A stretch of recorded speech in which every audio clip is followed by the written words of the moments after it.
Welcome to these wonderful people. Hello, everyone. Welcome to GOG. Welcome to the welcome to the channel, and welcome to a very special day where I have the honor and the privilege. My goodness, who'd have thought I'd be doing this?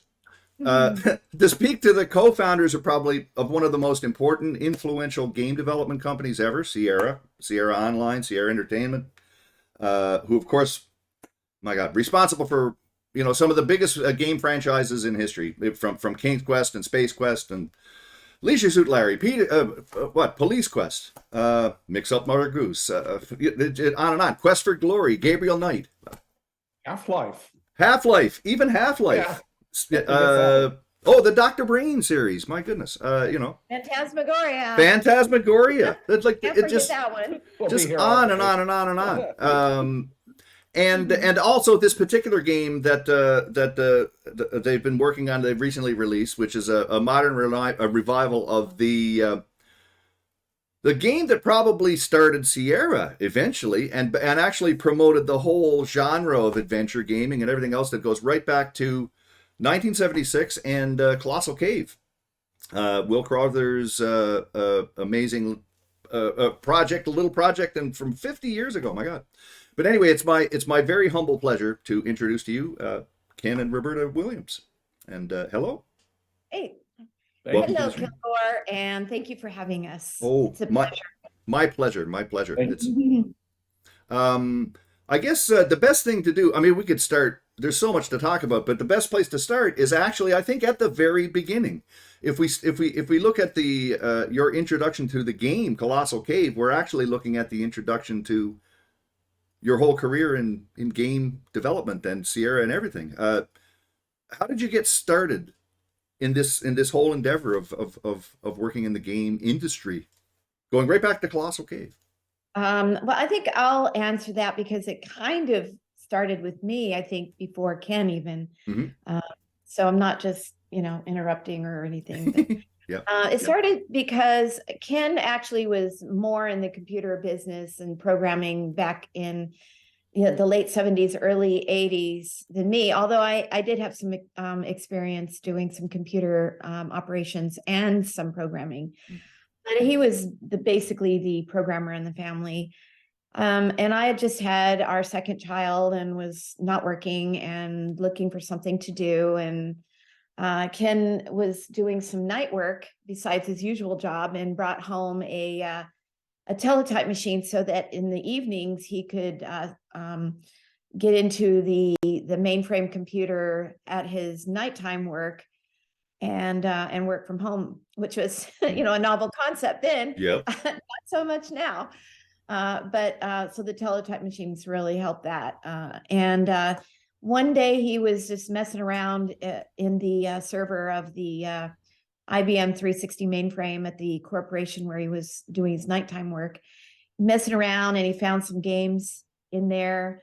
And one of them was something called Advent. And he said, "Oh, Advent. What?"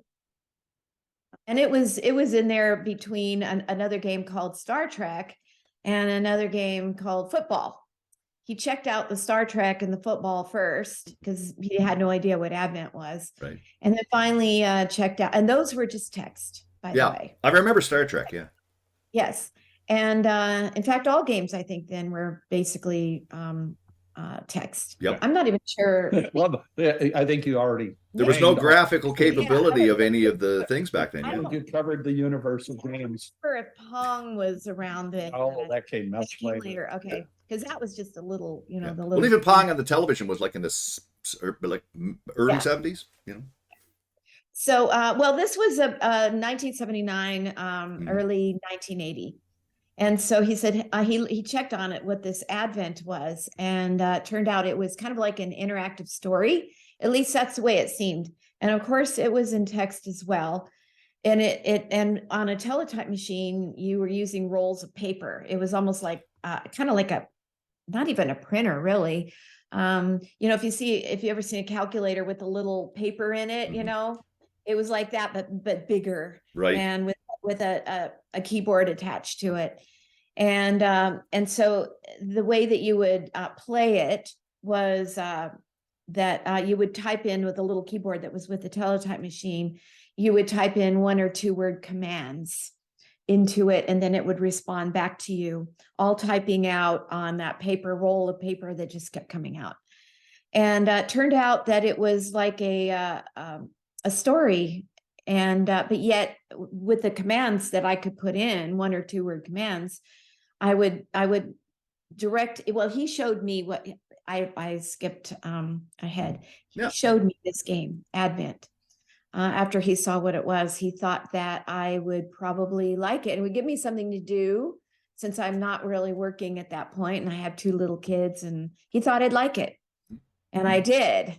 Boy, did I. I mean, I just got really obsessed with it, addicted to it.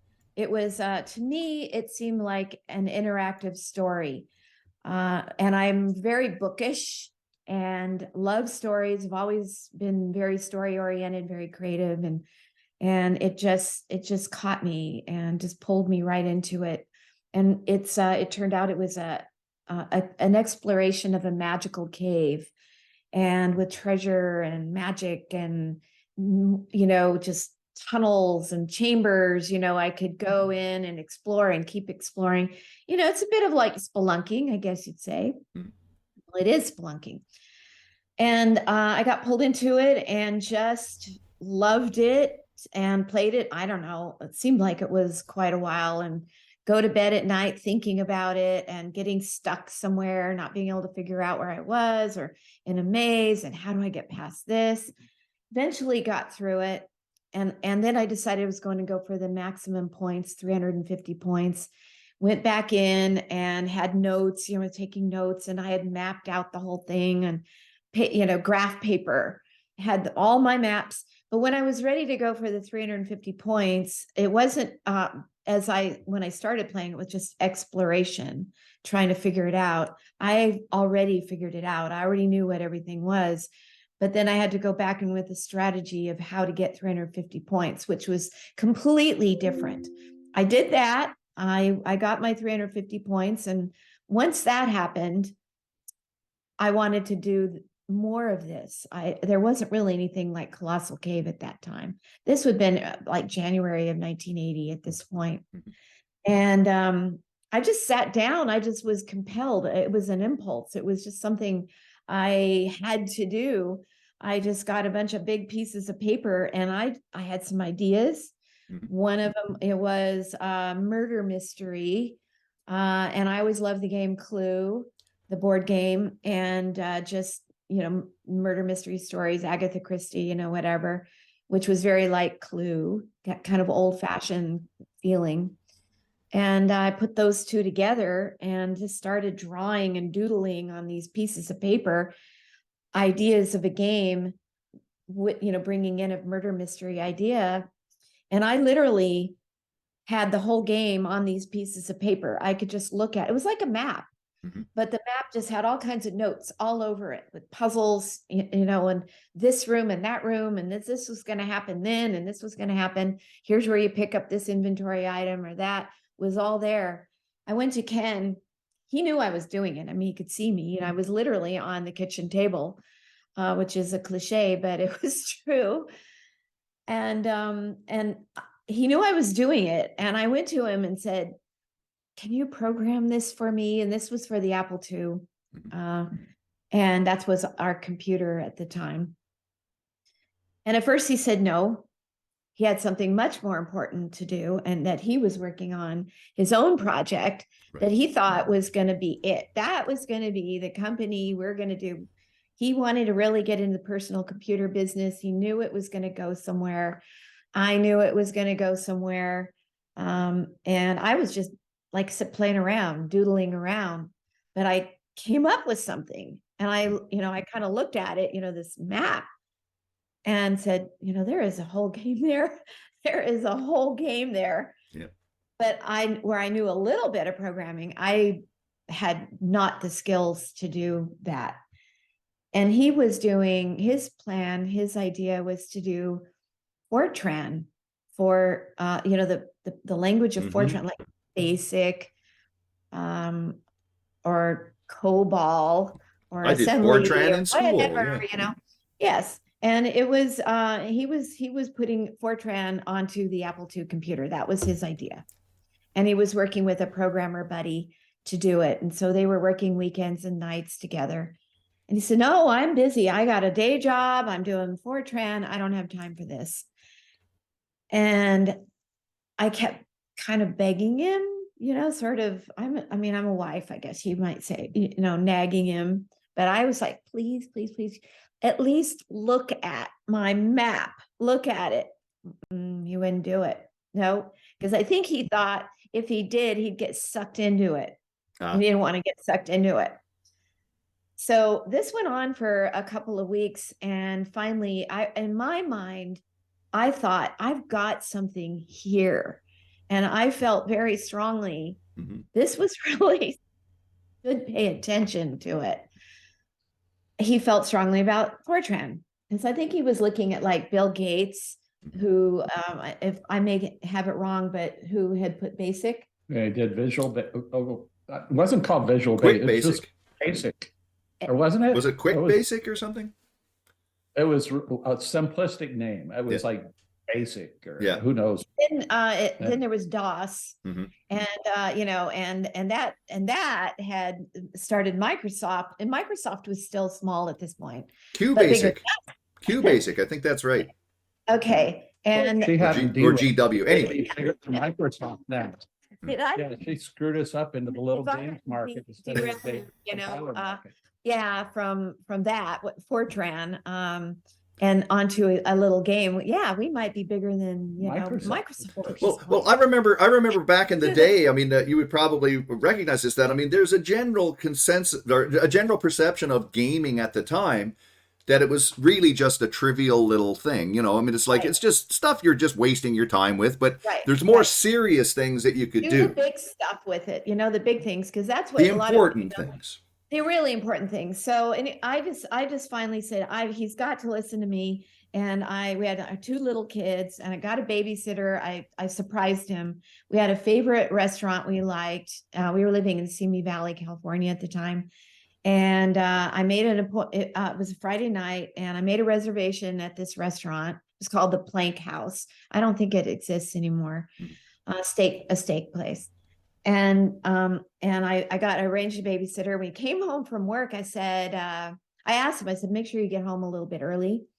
And why? Well, I was surprised. And when he came home, I already had the babysitters showed up, and I said, let's go. And he goes, where are we going? And I said, oh, the Plank House. I just thought it'd be fun. I just had a little surprise for you. And so, okay, great. And so we went there. We had a great time. We had a couple of margaritas. Plied me with romance and alcohol. We liked. We were into kind of margaritas at the time, and we were just having a great time. We were getting into the dessert, and I said, "Can I bring up something? I want to talk about something." And I think it suddenly occurred to him at that point what was going on, because it wasn't normal for me to do that, get the babysitter and surprise him and go out. That was not a normal thing. And he kind of gave me one of these looks like, and I said, it's just, he goes, he just had this real suspicious look on his face. And I go, come on. I mean, we're having fun, don't do this. And he did this literally. He said, you have 5 minutes. Let's see your presentation. Yes. and rather than being upset with him doing that, which I would be now, but at that time, I was like, okay, this is my break. And I said, I've got 5 minutes. I have to convince him. Let's hear the pitch. And I did the pitch. Oh, I'm not going to do the pitch, but I mean, I had it ready to go. And I went right into it. And right from the beginning, I started, and here's what it is. I've got a whole game. Da, da, da, da, da, da. And he let me keep talking, and I was going on with it. And I know I went past 5 minutes. And it was probably getting into 10 minutes. and I was going over it, and he wasn't stopping me. So it was encouraging me to keep talking. And finally, he said, and I saw the expression on his face change. First, it was kind of this, knitted eyebrows, sort of thing. And then it softened. And then I could see in his eyes, he was thinking about it. He was interested. And all of a sudden he said to me, I know you're talking about a text game, because that's what the original Colossal Cave game was. And he said, you know what? I think we can put graphics to it on the Apple II. And when he said that, I knew I had him. Yep. Anything you want to add? Yes. Oh, I mean, I could talk to the. And this, of course, resulted in Mystery House, right? This is basically Mystery House. That turned out to be Mystery House. Yeah, I mean, in those days, programming the Apple II was not easy, to say the least. It was, in fact, I don't even think there was an assembler. I mean, it was really machine code programming, and you had an 80K floppy, and she designed the game with about 80 locations. And I was thinking, how am I going to get pictures of 80 locations and the program? And in those days, the operating system was also on the floppy. And it was a parser. So it was a challenge, but at the time I thought it was this huge programming project. It was, I think, 4 months or something from when we were out to dinner to when we had it on the market. And it was an immediate hit. I mean, to a level where we sold our house in Burbank. We'd always wanted to live in the woods, and bought a place up at Yosemite. And our first address was Corsco, California, for people that remember way back that far. And because our home address became the company address, and that was a problem, because we also had like our home phone number on every package we sold. Right. And we're getting calls 24 hours a day from all over the world, which was cool at first and less cool later. And but I mean, the rest is history. That we started Sierra, and probably hired our first employee within a month, and then a second, then a third, then a 10th, and it just grew. Well, the one thing that I get out of all of this as well is that, and I think this, because one of the things about this game, and again, the project that you've just recently released, one of the things about it is that it's a modern implementation of this old idea. But the ultimate thing that connects it all together is that it all starts with the idea, and the genesis of the whole thing is the concept behind the game. And particularly nowadays, there's all kinds of tools. You have Unity, and you have the Unreal Engine, all these various different tools that you have. Not to say that it's simple or easy, but compared to what you would have done back then, in terms of basically trying to figure out from the ground up how you're going to actually make this thing. But it all starts with the idea and the game design and of how it's going to work, and then you're just working on the tools to implement it. Yep. And that's it's super simple by comparison in today's world to build a game, because well, first off, the game engine is free. I mean, you can go to the Unity side, download it. There's a ton of tutorials that are free. There's what they call their asset store, where you can just buy graphics. You can buy characters, buy animations for the characters, buy the music, buy the sound effects. And this stuff is like $5 and $10. So it's it's just a wonderful environment for somebody that wants to build games. I mean, all the tools are there. It's, in a way, I hadn't coded for several years, or hadn't, built a game for 25 years.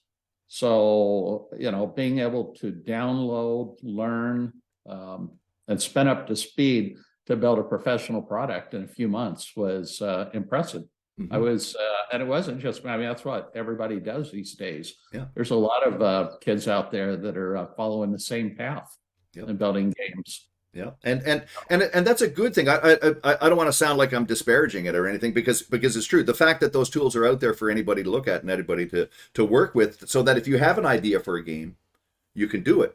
But the one thing that I think is that it starts with your concept and your idea of the game itself. And to me, even going back to the early days developing Mystery House and Wizard and the Princess and all of these games that you developed on, and then the development of Sierra and King's Quest, all of the games throughout. It starts with the general idea of the game and the concept of it.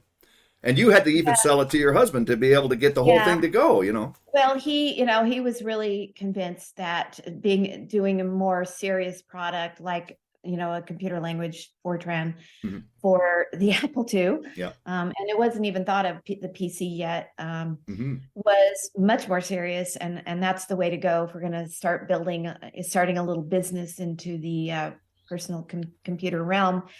But I will note that as far as I know, there is still no Fortran for the Apple computer or Mac, or I could be wrong. I don't know. I have no idea. No, but the way that I will say that every single game I ever did, starting from Mystery House right up to within Phantasmagoria and King's Quest 8, Mask of Eternity, I the whole idea and the concept I did the same way always. It always started with a big piece of paper. I mean, and several of them actually.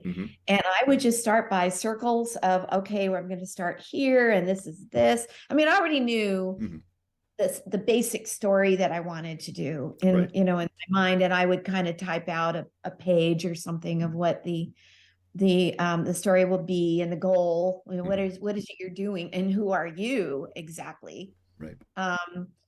At first, it used to be just you, like in the Colossal Cave game. But then starting with King's Quest is when I went into the third person category and created a character, which was Sir Graham. And from then on, it was just all third person. But I still, but then I just would develop the game idea for the most part on paper, and then just make lists of all the things that I would want to include in the game that sounded fun and that would go along with the basic concept, be it characters or objects or interesting places to explore and see that would all just fit in, and then just build it. So I would start small and then look at my list. I'd make my list bigger. Bad characters, good characters, different objects, how would I use them? And just add to it, and just kept adding to it and adding to it and adding to it until again, I could see the whole game on this giant piece of this whole map. Right. And it was there. And that's how I did it always. And then I would go back in and start the documentation of, putting in, if it was parser, the command words, or figuring out the interface, or putting all the data in for the programmers, working with the programmers on what interface are we going to use, how are we going to do it, what's the new technologies that we want to put in. That's exactly what I was going to ask about. Actually, was the influence of, because one of the things about Sierra, they were always at the forefront of including all of the latest and greatest of technologies, whether it was CD-ROM when CD became a thing, the Roland MT32. You were big proponents of promoting that, even though, I mean, at the time it was quite an expensive piece of property to get. I think it was about $800 or $900 when that thing was first released, and this is back in the late '80s. So that's a considerable amount of money. But at the same time, you were willing to support that because you could see the value in it. Because once you hear the music of these games at the time played through that device, it's just magical. To this day, I mean, I have mine right up here. I mean, to this day, people treasure. Oh, do you? I have one. Well, I have to admit, I got mine a number of years ago, but because I wanted to always have one, and I got the opportunity to pick one up, so I did. But again, how important was that relationship between the technology and your ideas? How influenced were you by, was it a Actually, it wasn't that I just started with an idea and a concept and started building it up. Before I did know, I mean, Ken and I obviously talked a lot, and I knew that I was going to be creating the next game on a certain platform or computer, and I always wanted to know what the advances have been that I can work with. What Right. can I work with? What can I do? And I started also doing some research of my own, playing some competitors' games and to see Mhm. what are they doing, Right. you know. So I guess I didn't mention that part, but so I knew what I had to do, how I had to reach forward and advancement on how it's going to look and feel. But that doesn't take away the fact that the story, the concepts, the idea of the exploration and the characters and the story is always going to be basically the same. Right. Yeah, I'll add one thing on that, which was that unlike today, we had our own proprietary engine that we built at Sierra, Mhm. and all of the games, or at least most of the games, are built using that common engine. Right. And we always saw kind of Roberta's games as the game that would push technology. So our engine team would be looking around. Yeah, the world was moving faster back then. Oh my goodness, yes. Today, yeah, if you move from an iPad 4 to an iPad 5, you can hardly feel the difference, or even the most recent PC to last year's PC. But at that time, it was like this great unexplored territory. Well, just to interject, I look at it like if you look at Skyrim, this came from Bethesda, that came out 10 years ago. It still looks gorgeous. It's still like, and technologically, we've gone quite a distance from that today. But in the different, like a year in from 1990 to 91, or from 92 to 95, the technological leaps back then were huge. Were huge. Yeah, Huge. and games were developed quicker too back Mhm. then. Like Mystery House probably was 3 or 4 months of our time after I had designed it, and I designed it actually in about 2 weeks. Believe Yeah, it I or don't not. remember how long But, Phantasmagoria was. That Oh my was- goodness. No, for me, Phantasmagoria was about a 4-year project. From the beginning of the idea for me to want to do a scary or horror, however you want to Mhm. call it, to actually having it shipped. Because I did a lot of research on what scares people about a story. Right. What is the actual thing that scares people, and especially with movies.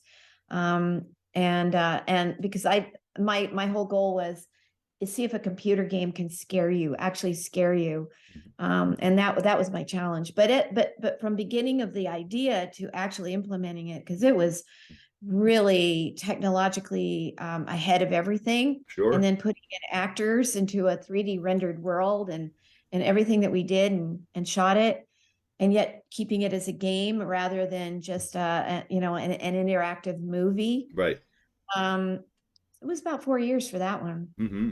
And I think at the time it was one of the most expensive undertakings in the gaming world. It Yes. was, because it's such a massive project. But again, I keep coming back to the same idea. But again, it's spurned by the idea of a concept of Yeah. thinking, well, this is something I'd like to see. I mean, okay, we've got this technology, we've got this capability, but what would I like to do with it? That's the key, That was the way the project started. Yep. Yeah. Mm-hmm. And that goes through everything. Oh, I was going to jump back to another thing too. Speaking again about technology and whatnot. Like for example, when you get up to King's Quest V, and when you get rid of the parser and you start working with using just the mouse alone and having the icon based interface and whatnot, and the reaction that people have to that, or any time that you introduce a new technology, you could also look at when you went through 3D world in Mask of Eternity, for example, and sometimes the reaction that people have to that, which isn't always good. I think personally, it's one of my favorite games out of the whole Oh, great. King's Quest series, but it's not the same. It's not the King Graham of Daventry days and all of this stuff. Not the same. And I got in a bit of trouble for that one. Yeah. There's a whole nother story to that, and I don't know that we want to get into that right. No, but the idea being basically that sometimes you'll be influenced by the technology that happens and whatnot, and you'll want to express things in a different way. But people have the fans are so rabid in terms of their attention to what they love about everything that you've done, that it's kind of hard to break free from that to do something different. Maybe if you could look at it from that perspective, you could address the idea of of you want to please your fans, but at the same time you want to stretch out and do something different. This is common to any creative endeavor, right? Yes. Yeah. And and then one reason why I went in and did Phantasmagoria, Mm-hmm. which also kind of got me in a little bit of trouble from people, like they couldn't believe that I would do something like that. But Yeah, mix of Mother Goose and uh, Fantastic. Exactly. Yeah. Yeah. Disney products. and Disney. Mhm. And they but I didn't want to think, I felt like I was getting a little typecast, Mm-hmm. and I could do something a little more serious, and just to branch out and Mhm. feel more creative, I guess you could say. Yeah, but it's also unique. But even the idea of doing a horror game of this sort, was a different thing, and probably because of the fact, like you say, that you're using live actors and doing doing sets and trying to work it like a movie. I keep working this back to the same original text adventure idea.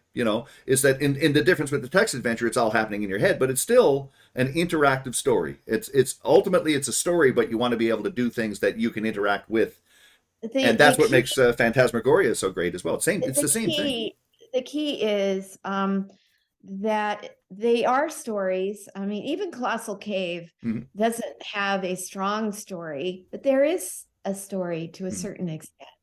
Since it was the very first adventure game ever, in fact, it could be argued. I don't know that it's the very first computer game.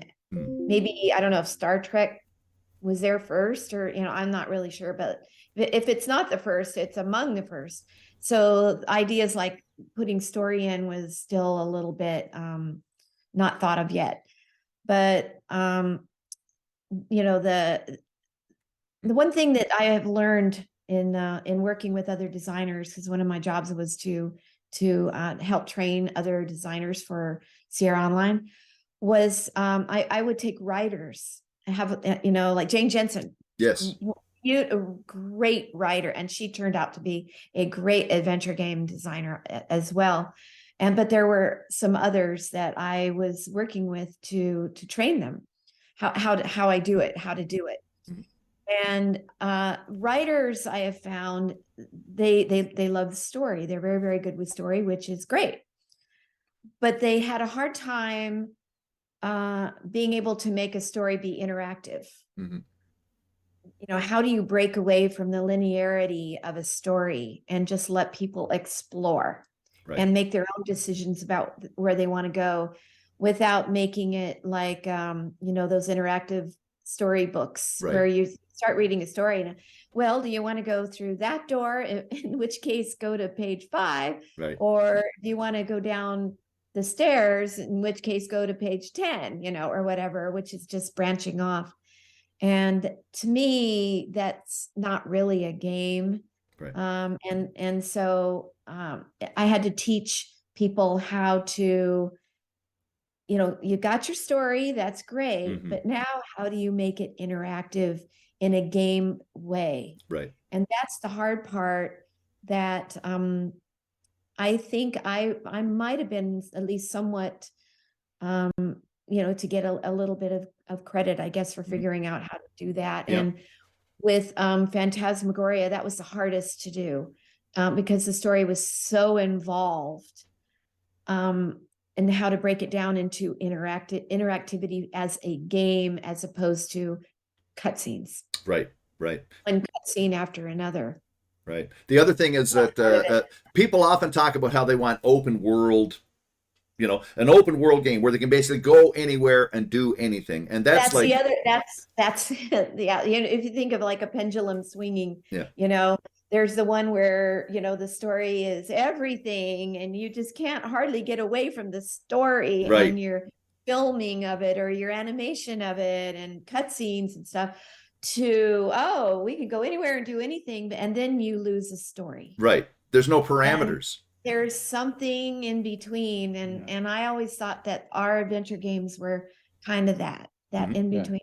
Oh, the Colossal Cave is kind of an open world game. It is a little bit like an open world game. The whole world is available to you pretty quickly in the game. You do have objectives that you have to do, but you can you basically go whichever way you want to go, and you'll end up in one particular area. That's one thing, of course, in this type of thing, which is this is one of my criticisms with some of the early Sierra games, but it's all the early games is the fact that you could end up getting dead ended or soft locked or whatever, because that's the nature of the game design itself, of trying to establish all of the different parameters of what people can do and what they can't do.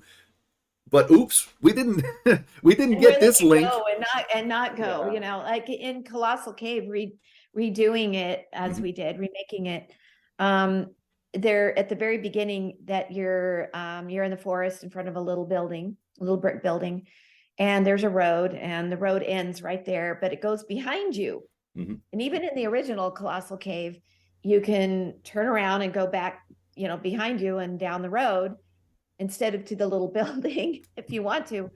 And in their case, they just had you go a little ways down and just say, oh, the road just winds around or something, and if you try to go that direction, it just doesn't let you go. But in my case, so we had to, since we're graphics for our version of Colossal Cave, we made the roads. We have the road, and it kind of goes up a little hill and around. And then, just as in the old time adventure games, we had to put a barrier there. Yep. And we go, okay, how are we going to keep people from going this direction? So we put boulders, and things like that. But in the games, as I progressed with them, and as probably most modern designers do, is you think out the world a little bit better, so you don't have to do some of those things.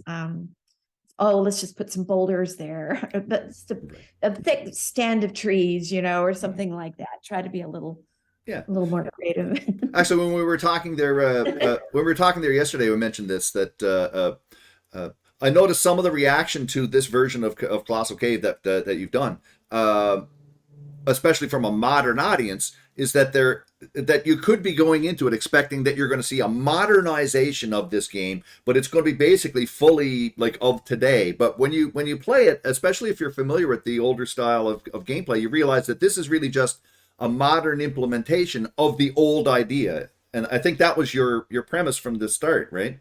To actually take the old game, but bring it up to date, but keep all of the original elements, right? Yeah.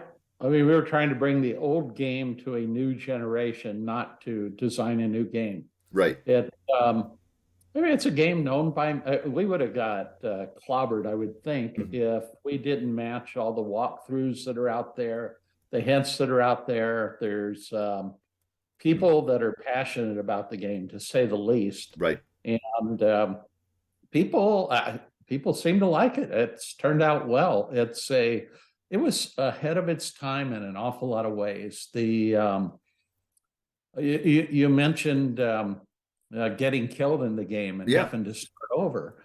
And this game has a lot of almost like early AI code, where it's watching what you're doing.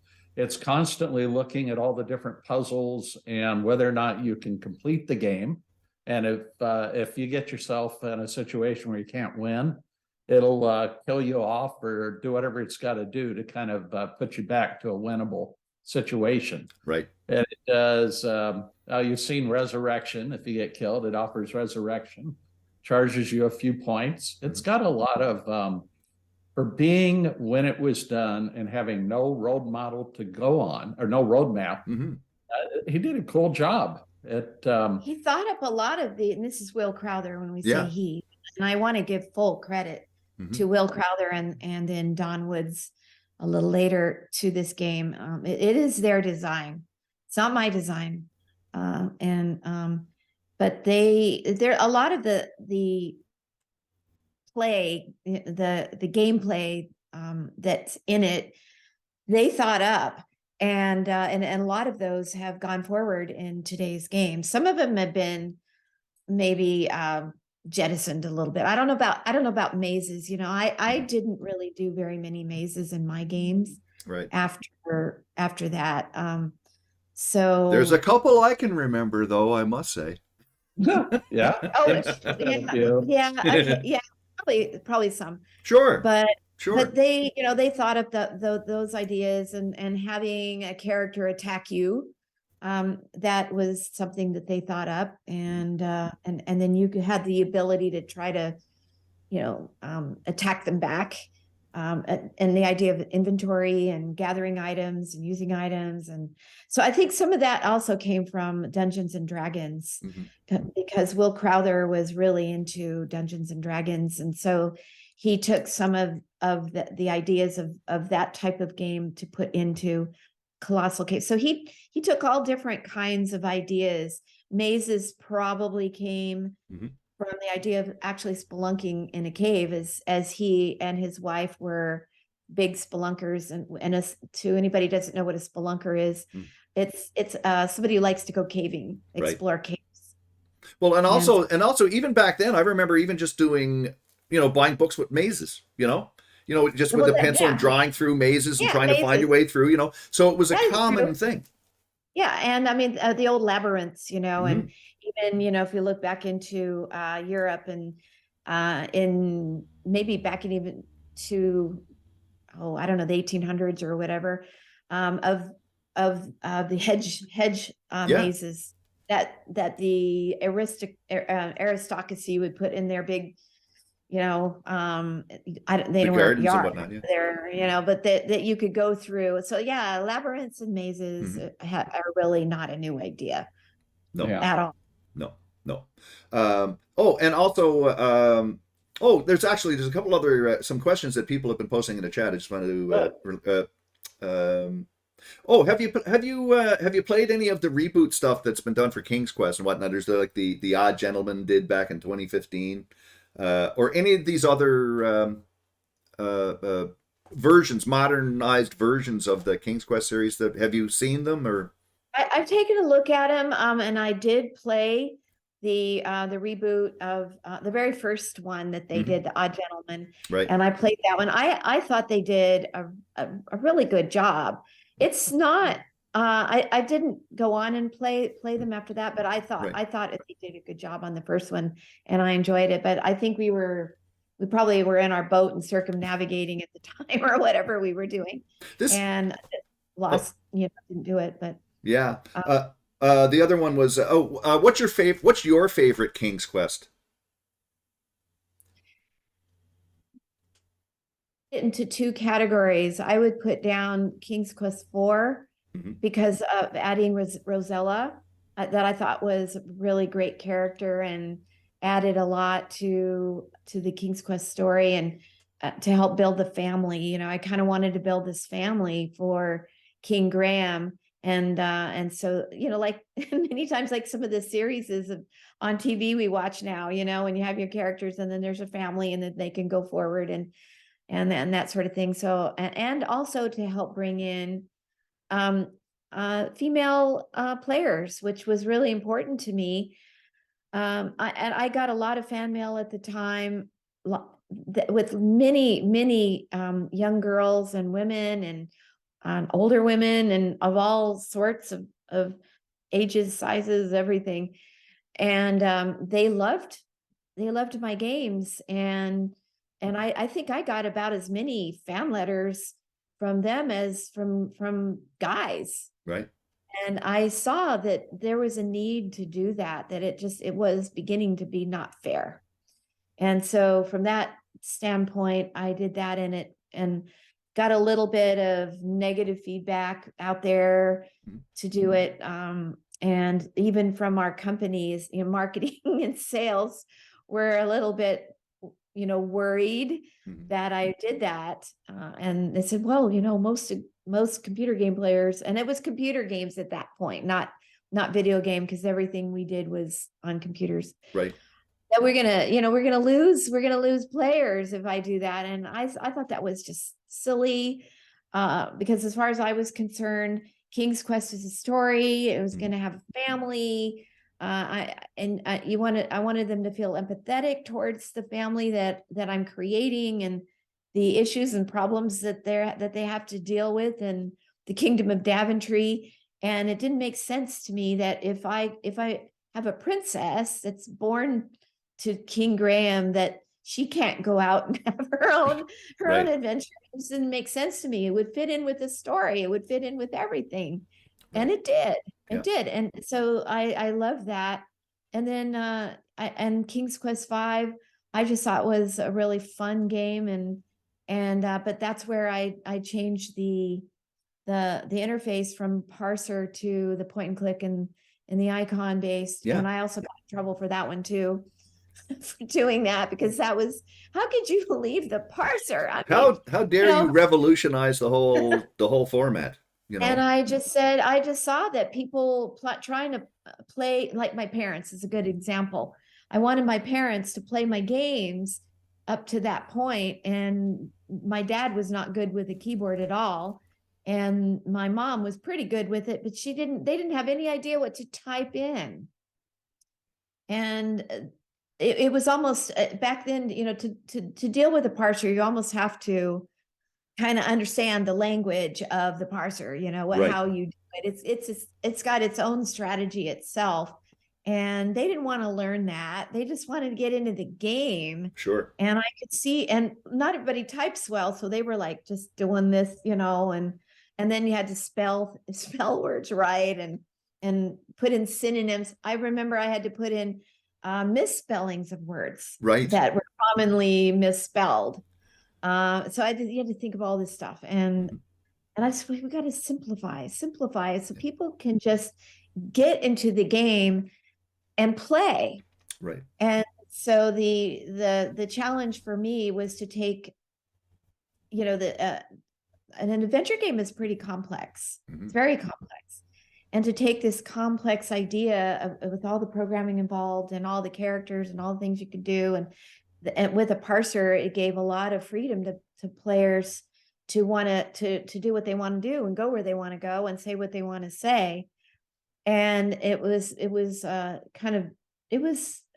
think a little bit of a feat to figure out how to take that and put it down to like 5 icons and or 6 or however many, you could have as many as you want, and yet have it feel to the player as playable and exploratory and all that, and interactive as it was with the parser.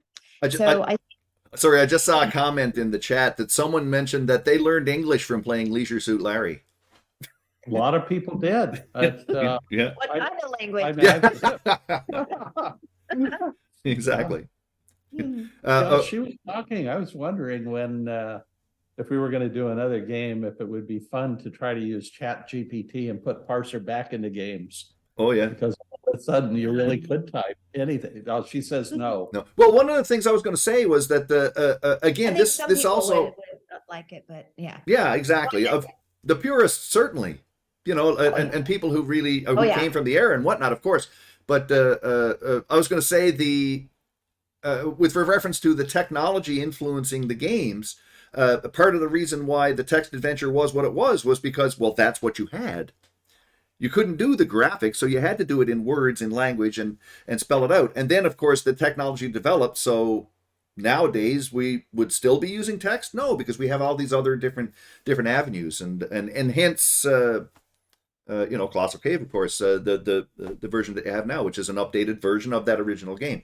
But that's important for the technology to help, to further Leisure the development. Larry started as a text game. So it's not our first remake. Leisure Suit Larry started as text. Oh yeah, yeah. And we remade it. Right. So we've done this before. That worked out. And in fact, Leisure Suit Larry and the Land of the Lounge Lizards is the exact game as that other one. That other one. We don't mention. How did you? Actually, here's another way to put it. Other companies that were making adventure games in the industry, were there ones that stood out? Now, of course, LucasArts is one big I'm sure competitor, but at the same time, they made their own claims in terms of the improvement in the genre and the way that yes, they did, and certainly with them or any other companies that come to mind that you think were doing really, really good work at the time. All of them. I mean, in those days, they were really good. Everybody was experimenting. People were specialized in those days, like LucasArts was like us doing adventure games, but there was, Infocom obviously was Sure. doing great. But we acquired a lot of companies that were doing good work in various categories. Remember, we had Dynamics, who did flight simulators. Absolutely. We had Papyrus, who was focused on car racing games. Yeah. We acquired a company called Brightstar that was doing education. In Europe, I mean, we don't get credit, but we were actually #1 in Europe in education with a company called Cocktail Vision. And oh God, I mean, we were like 13 or 15 We had subsidiaries. Yeah. Sports. Oh yeah. Who did sports? I guess Dynamics did our sports products. Yeah. Oh, and then we acquired another company to do a golf game.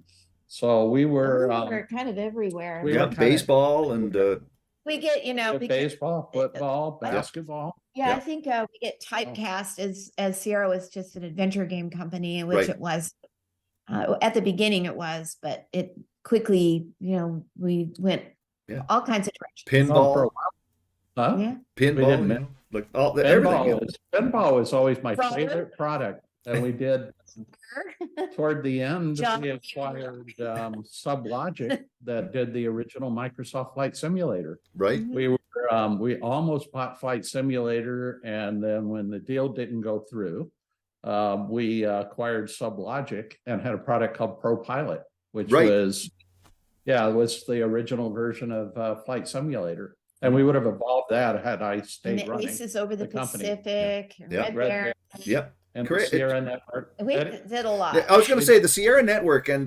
what talking about online gaming and whatnot, and the Realm and all of the early Sierra was one of the forerunners of that, the gaming aspect online before in the early days of what we call the internet. Yeah, our name was Sierra Online. It was because in the mainframe world, I was kind of the local guru in Los Angeles on doing, if you had 1,000 terminals connected to a mainframe computer. So that's where it came, Sierra Online. So, and I was always in love with the idea of online games, and and nobody had done that. So I wanted to do, I always believe in a crawl, walk, run strategy. And to me, in online gaming, that meant starting with simple card games. And we originally envisioned the Sierra Network as under the name Constant Companion, targeting seniors with card games. And then we added gambling games, and we added flight simulators, and that was kind of a crawl, walk, run. And then we were doing the first massively multiplayer games with the Realm and Acerbius and some of those games. And it was cool. I mean, that probably out of all the Sierra years is the one I personally am the most proud of. And people don't realize that there was a world before the internet. So Absolutely.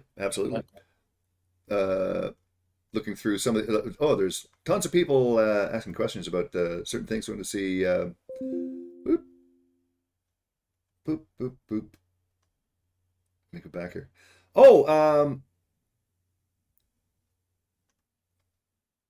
Well, actually, somebody was just asking about, or somebody was asking about if this game is going to go to the Xbox or to Colossal Cave or any of that stuff. Yeah, I can comment on that. That we thought Xbox was going to be the easiest of all of them because it's kind of like a Windows machine. Yeah. And for whatever reason, it's been a nightmare to get it out the door. Right. We set a date last October to release it, and then we set a date in January to release it. And now we've got a date of March 28th, which is only a couple of weeks. And we have it submitted to Microsoft for certification. And we think we'll hit March 28th, but we shall see. They can be nitpicky at times. That is one thing that I'm not used to from the old Sierra days. And if we finished a product, we just shipped it. Right. And these days, especially like with Nintendo, Sony, Microsoft, you submit it to them, they review it, and you hope that you get it on the market. But we do have it coming out for Xbox One and Xbox XS on March 28th, as far as I know. Hopefully. That's Xbox. Then Steam VR is coming, and Pico VR, and we're working now on mobile with iOS and Android. So even though the game has been released, I'm still working full time and keeping busy. Right. Yep. Yep. Speaking of which, I was going to say. So I'm trying to remember when you'd sold Sierra, which was forget when Oh, forget when that was. 96 or 7. 96 or 7 or something like that. Between then and now, it's you didn't exactly fall off the face of the earth, but there was what were you doing during that whole time, during the last 20 years before this project came up? Well, we had always been kind of fascinated with the idea of well, we've always liked boating. Mm-hmm. And even when we had Sierra, we lived near a lake up in the Sierra Nevadas and near Oakhurst, where we lived. There was a lake called Bass Lake, and we had a ski boat, and we would ski around it and water ski, and then we'd Delta, which is kind of the riverine area from Stockton, California, that goes all the way to the Bay, San Francisco Bay, and there's all these channels and little rivers there. So we'd take it there and boat and cruise. So we've always liked it. So when we saw that we were going to probably sell Sierra, we started talking about the idea of buying, because by this time we moved to Seattle, Washington. Mm-hmm. Seattle, we learned, is a big boating area. There's water everywhere in the Seattle, and with Puget Sound, you could get out to the ocean and get up into Canada and go up to Alaska and all of that. And so we had already started getting involved in some boating around there. And then selling Sierra, we said, well, I don't know where he's going. we knew that we weren't going to be working really. We signed a 5-year non-compete, so we couldn't do computer games or anything like that for 5 years. So what are we going to do? So here was our big chance, and we were just in our early 40s, so we weren't ready to just go into some rocking chairs or something. So what are we going to do? Well, we always like adventure and we like challenges. So we said, well, why don't we explore the idea of getting out there on the ocean and seeing if we can, maybe not necessarily circumnavigating, but really getting out there and seeing how far we can go. And we looked at Nordhaven as what they call a passage maker boat, a kind of a big heavy trawler type, cross oceans, and learn it and do that. And he got his captain's license for 100-ton be able to pilot a 100-ton boat and get out there and do it. And so basically for 15 years or so, we traveled the world and see that boat and that boat. I wrote a series of books about that was a different boat, and then we went to this boat. Both Nordhavens. Well, and the boat's smaller than it looks there. Well, it looks huge. It's only 22 meters or 68 feet. We piloted ourselves, and some people say, so who was really the captain? And I say he was, because he went out of his way to learn how to be a captain and get his captain's license. So of course he gets the credit for that. Yeah. And I don't mind being first mate. It's okay. And the navigator, you can tell him where he wants where to go. That is true. I love the maps. With my adventure game experience, I love maps and looking at maps and deciding where to go. And so for me, that was a lot of fun. Right on. Yeah, we did real world adventure. We did 27 countries. We were kind of the first, we were in a group of private power boats, and we led the charge across the Atlantic, and it was we were on the cover of all the boating magazines. And then we went across the Bering Sea from Alaska to Japan. Island hopping along the Island hopping across the Aleutians, and that put us on the cover of boating magazines again. So we think of it as we got kind of a second 15 minutes of fame doing our boating thing, and now we're back to games and hopefully shoot for a third one. Yeah, Ken had now there's a lot of boating blogs or vlogs on YouTube where people are out on their boats and they're traveling the world. Usually it seems in their sailboat, But Ken was like the first to really, it wasn't a vlog at the time, it was a blog. And that would have been in like 2004, I think he started doing that. And really grew that and got a huge fan base on our boating adventures. And I just have kind of a little cute story that we're living now in the desert of California. And we were in a Lowe's about 2 years ago. We went into a Lowe's hardware store to get some stuff. And I had the big shopping cart, and I had my 2 little dogs in the shopping cart and going through Lowe's. And Ken was up ahead of me looking for some screwdrivers or something, who knows what it was. And these 2 ladies came up to me and said, "Are you?" And they had this look in their face that I've seen many times. And I thought, I knew, okay, she's going to say something about us. And she said, "Are you Ken and Roberta Williams?" And I stopped, and Ken was like ahead of me. And I go, "Yeah." And I didn't know if she was going to say, "Because we're really fans of your games," or "We're fans of your boating." And I was going to guess it's probably going to be fans of my games. And so I was ready to answer her. She goes, "Oh, yes. I mean, we just love your travels in your boat." And I went, "Oh, okay, that's Ken." I went, "Ken, get over here. Here's your fans." And Nice. so it's kind of crazy to think, so is this for computer games or for That boating? happens a lot. Anyway, sorry. What else is the crowd curious about? I want to answer questions they got. Actually, there's this is actually a broad question, but it was started by something that someone did ask. Basically, what you're looking to do gaming wise in the future. Someone also mentioned, is there any possibility maybe we're going to see a remaster of Phantasmagoria? Is it, like are the elements there that you could actually do an upscaling sort of? Oh, like do it and make it a different story. No. Keep the same game, but to be able to do like a remaster of it so that they take the original elements. The problem is we don't own the rights to any of our Sierra when games. Sierra crashed burned after the sale, right? Nobody preserved everything. I mean, it's a sin. I mean, they should have saved all the original video, because we shot that thing at the time.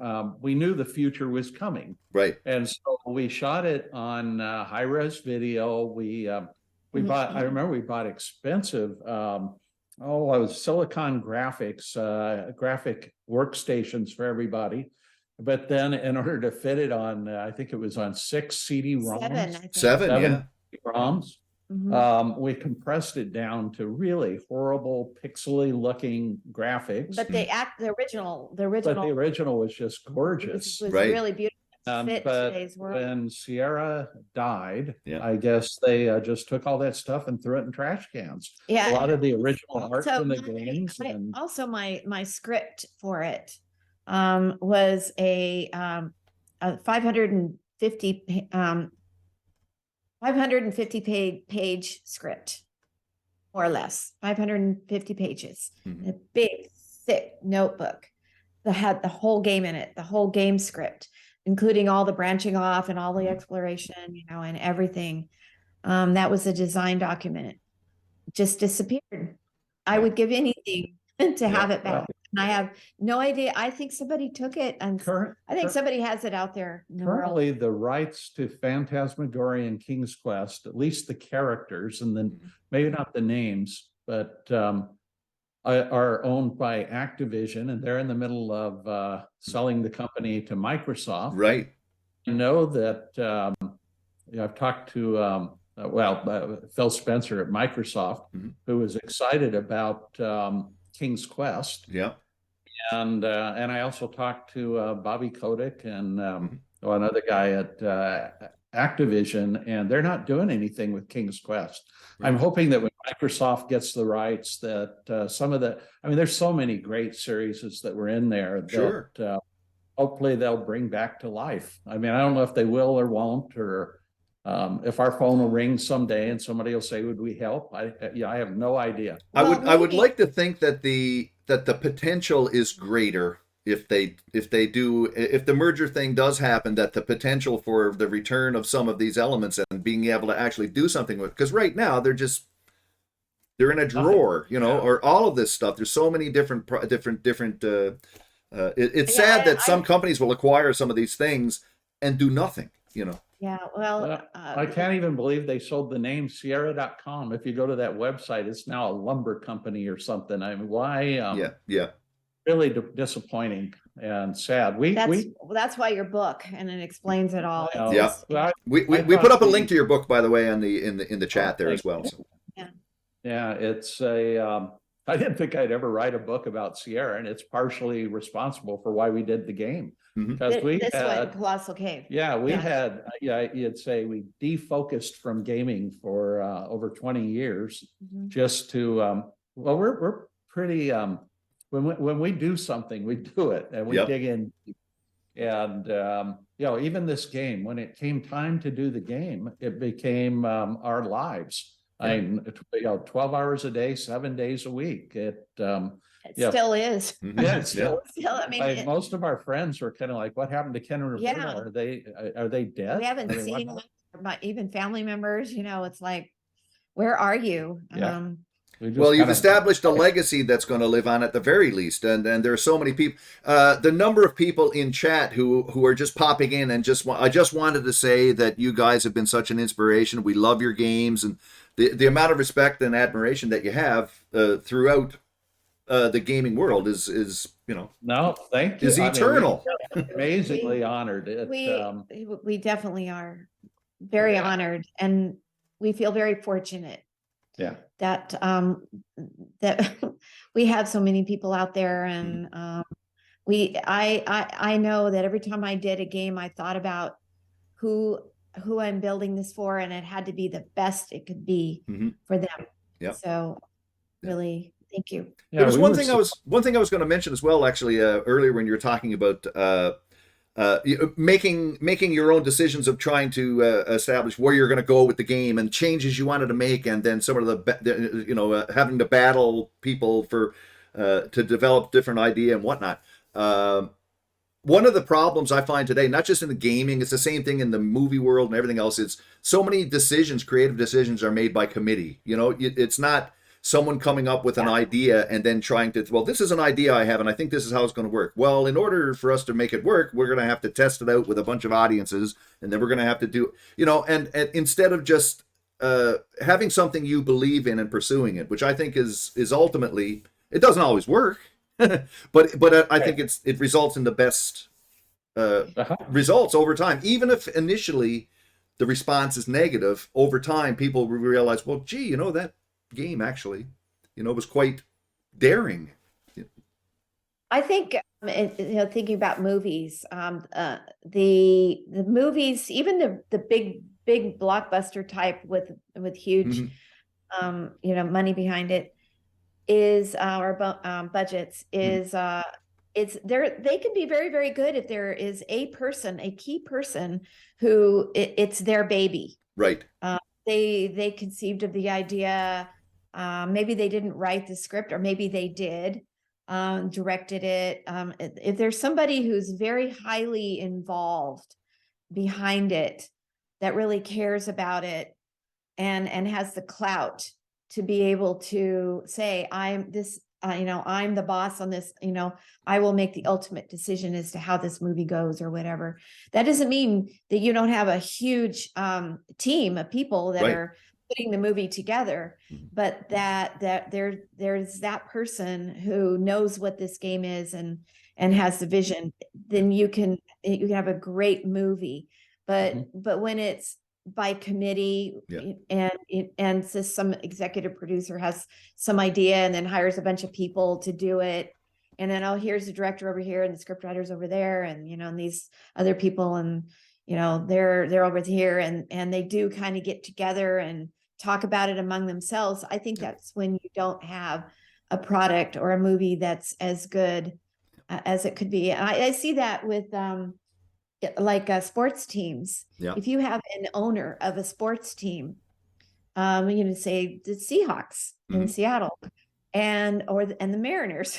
I always say this. I probably get myself in trouble.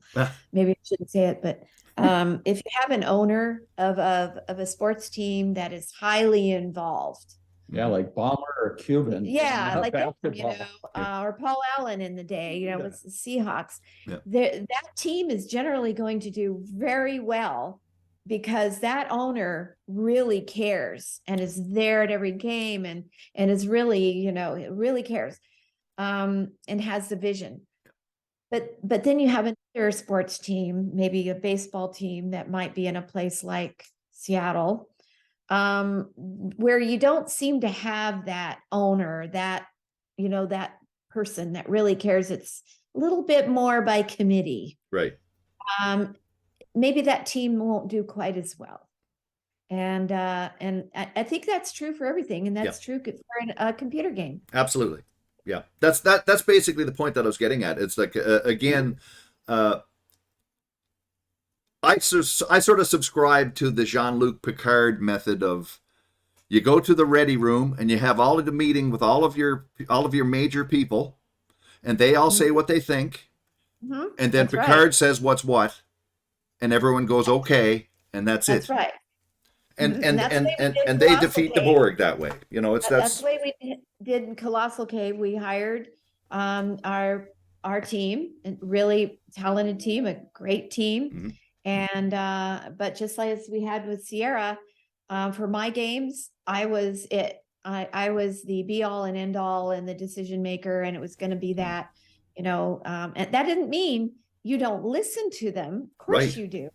And if they come up with a good idea, it would be, it wouldn't be good for the game. If there was actually a good idea, you have to be big enough to go, wow, that's a great idea. Let's Right. put it in. Right. You've got, you don't become so enamored of yourself, as the person that, oh, no, it has to be whatever I want. That's that. You want to be flexible. You want to be flexible. So Absolutely. yeah. Absolutely. And in every game I did, I loved working with my team. And even at the very beginning, getting the story together and the puzzles and everything, I worked very closely with my team, either my co-designer or my art director or whoever it was at the time, and for music or sound, I would work very closely with them. And if they had great ideas or they were better at something than I would absolutely listen to them, but I would have the final say. Right. That's what's important. Right. And it unifies everything that way. If you could, obviously, if you trust in your own vision of how things are working, whatnot, but you'll listen to all the different ideas, but it's being filtered through your perception of what your idea is. And that's can't be so, like you're so important or have your ego get in the way. right. When egos get in the way, then that's going to ruin everything. So you have to not do that, and always keep in mind who's going to be playing this game, and you want them to enjoy it. Right. It's not about you. Right. It's not about the other team members either. It's about the game players. Yeah. It's all about them and what's going to be good for them. And that's what I always keep in my mind. And I always stress that. Yeah. And that's also, I think, what sometimes you'll come up with an idea and you'll come out and like I say, again, there'll be resistance to it because it is new, but right. And suddenly you get viewpoints of people saying that, oh, well, it's not this and it's not that and blah, blah, blah, blah, blah. But if you're definite in terms of what you're trying to accomplish, it'll all come out in the wash eventually. And then those people who were in the beginning sort of going and ragging on about what they didn't like, eventually they'll realize, well, oh, I didn't like it because it was so new to me that I didn't see what they were trying to do, or whatever else, Yeah, I always said, that, and there were definitely people over the years that didn't agree with me and my decisions. And I always just said, it all comes back to me. If that game comes out and it's a bomb and nobody likes it, and it's my fault, and I take the blame. Right. And so I was willing to take the arrows and then, but if it's good, then you get a little bit of the credit. So right. Yeah. But that's the thing. You take the risk, so that way you get the rewards, or you get the You get the thummy arrows. noses too, or whatever, you know, That's you right. get it all. That's right. And That's Ken, I mean, being the CEO, you know, through all of those years and whatnot, and being again, we were talking about this yesterday. I mean, you started out in the programming world, and then suddenly you end up basically running this massive company, and your hand is not in the programming as much as it used to be, and suddenly you're dealing more with the bureaucratic sort of aspects of the business and all of that. Yeah. How did you feel about those years in that position? You know, Well, it was both good and bad. I mean, there was, you know, we structured the company as a large development company. And we had 1,000 employees, but 700 were in development. Hmm. And the rumor that I would constantly hear about Sierra was that only engineers count. You know, the marketing people, the sales people, the manufacturing people, they would bellyache that I was biased toward the programmers. And a little bit, there was truth. I mean, we were 100% internally developed. The only product we acquired from outside, I think, was Half-Life that I can think of. Mm-hmm. And Maybe we like were Silpheed or some of those. well, but even no, you're right. Yeah. Silpheed we did, and Thexter we did that we got from a company called Game Arts in Japan.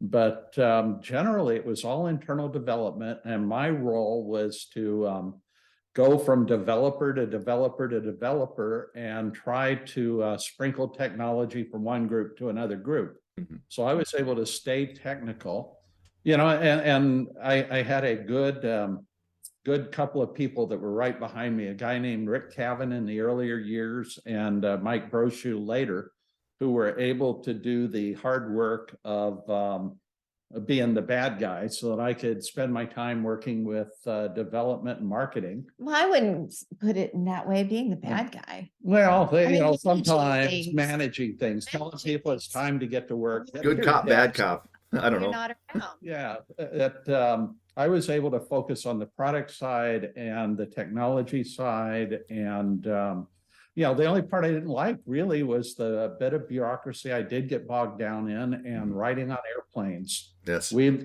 largely grew through acquisition, and we had, I don't know, I'm remembering 13 development centers, but it might have been more.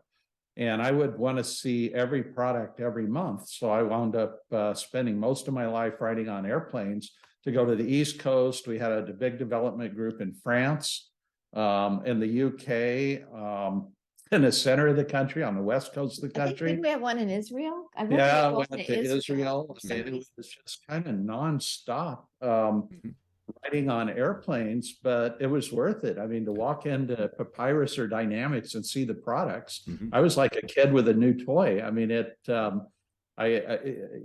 never hear the name Dynamics, but they were like one of the greatest companies on earth. Absolutely. 100%. Oh, by the way, Betrayal at Krondor, one of my all-time favorite RPGs through Dynamics, and all of the Aces games, and sports games. Dynamics were massively a big name in my. Damon Sly, those guys are gods. I mean, they were so good. Yeah. And to be able to sit down with them and look at a product was just really nice. Would you be able to comment on the comparing the game development world today and then, say, over from the 80s, 90s to now? I mean, how things have changed for better or worse or whatever. I mean, a little bit game development's like riding a bike. I mean, it's the same thing. Start with a concept, build a game, and go promote it. Right. In terms of the tools to build a game, it's way simpler now, and which I talked about. Promoting a game, though, is way harder. That changed a lot. If you look at Steam, they had almost 11,000 games released in the last year. Yeah. Even with as well known as Roberta and I are, it's hard to crack through and get attention. You know, you get on the day you release your game, you get a little bit of attention, but after that, I mean, it's unless you're Call of Duty or something, you're quickly forgotten in about an hour. Yeah. Yeah. So it's Yeah, it's sad. You know, I That's feel been kind of the shocking part for us. Yeah. The game development itself was really just like we just went right back into it as if we'd never even left it. Right. But it's this part, you know. Yeah, I mean, some of it that's- is because of the free availability of engines, which is a good thing. Yeah. Because it allows ease of entry for every kid who wants to build a game. Mhm. And, you know, and it's out of those kids that are building the games that come the next big hits. Mhm. But in Sierra's day, in effect, we had a monopoly because we had an engine. You know, it was really Sierra and, you know, LucasArts and people that were big enough companies that had been around long enough to have a engine of their own to use that were able to break through. And there was a huge barrier of entry for anybody else. But today there's a very low barrier of entry. So marketing is tougher than ever. Yeah. And, you know, and I'd like to think we do the only good games, but there's a lot of good games There's a lot out of good there. games. Sure. Yeah, every day there's and sadly most of those good games never see their first sale. Yeah. Because how do you tell people? How do you grab attention? Mhm. Yeah. So Yeah. I Yeah, I don't often have equate to things do to that like one. in the movie industry, just because I'm a big movie buff and movie fan as well. But that it's the idea that you've got to make all your money like in the first weekend. If you don't make a big splash right away, you're going to be pulled from Yeah. the theaters. Back years ago, you had a little room to like they would give you you know to let the word of mouth grow so that maybe you'll get a little momentum or whatever, and then suddenly pick up maybe. So after a month or two, then they'll decide, okay, well, this isn't working out. But nowadays it's like first weekend or nothing, and it's almost the same thing in the game industry. It's like Yes. if the game is not going to make a big splash, well, we're not going to promote that. We only want to promote the things that we know are going to take off, and that's it. And then anything else, Yeah. if maybe it'll catch on, but we don't have time for that. You know, we'll have to. Right. no, Right. we're hoping to break that paradigm. We'd Sure. like Colossal to. Cave's been around for 50 years. We're hoping to give it another 50 years. Hmm. I don't think we have any doubt this game is going to have legs. Yeah. You know, it's never going to be number one in the no. market, but we No. think it'll be a nice steady seller If for a it's very steady- long Yeah. time. Yeah. And what about and again I asked about it earlier, but in the future, do you have any other things that you would like to do? Maybe other revivals of this type that you'd want to get into, or Probably not a revival again. Mm-hmm. If we were going to do something, it'd be, you know, if you were to ask me, it would be something that was some sort of a technological breakthrough. And if you ask her, it would probably be some sort of a new, she'd focus on the character side of things, Sure. and the plot side, and, you know, Something something be new. but they're both either- important, both aspects. like Yeah. the Laura Bow series, Quest for Glory, not Quest for Glory. Yeah. So Colonel's Bequest. Colonel's Yeah. Bequest, yes, absolutely, which is one of my favorites. no, I didn't. No, not the Colonel's Bequest, but I, you know, I have other interests, and Sure. archaeology being one of them, Mhm. and ancient history and mystery and ancient civilizations and things like that, where I could see doing a game with a young female archaeologist somewhere, Egypt or Mesopotamia or something in the 20s or 30s. It's kind of the Laura Bow time period. Right. And who knows, she might find something. I'm looking back here to see if I can find the quote. I was going to mention it actually. Someone said that they wanted to thank you because you gave them. They've never, because of your importance in the industry, they've never ever had to think about the fact that they were female. Good. You know what I mean? It's Yeah. because of your influence in the industry that they're basically. It's never occurred to them that they have to think No. about whether they're female or not, because Exactly. You're just a person. yeah, which is an mean, interesting. I mean, you shouldn't have to say this, you know, obviously, but and more now you can. But I mean, there was a period of time when it was I used primarily to- viewed as a male-oriented industry. You know, Yeah, well, I think it still kind of is. sure. And I mean, it's turning a little bit, just like movies. Mhm. I wouldn't say that going to the movies is a male thing Right. versus a female thing. Obviously, it's not. Yeah. I think it used to be when movies first came out in the 20s, 30s, 40s. I do if you look back at old movies, which I don't really do much of, but if you do, a lot of it is more male oriented. Well, you ladies needed a lot of rescuing. Yes. You know, you were getting rescued all the time. You know, that was the. Yeah. And I even started the rescuing thing with King's Quest 2. Sure. Having to rescue Rosella. No. It was that was later. Valenice. Valenice's eventual wife. Right. But then that's with Rosella that she had to go rescue her father. So right. Basically. But now there's no sense of, that's movies are basically for males versus female. It's just nobody thinks that anymore. No. And it'd be good that in the game industry would be the same thing. Yeah. One of the points that I made when we were speaking yesterday was that I never ever had that sense in terms of you being in the industry. I never really thought. I mean, occasionally I would think, it's amazing we have this woman who's so important, in the compared to all these other companies and stuff. But it was never a thing. I don't think it was even at the time, even though it was a male-oriented industry, it was not a big thing of, well, this woman here is this big. No, you were just part of the whole thing. I think that partly that's because I didn't seek out the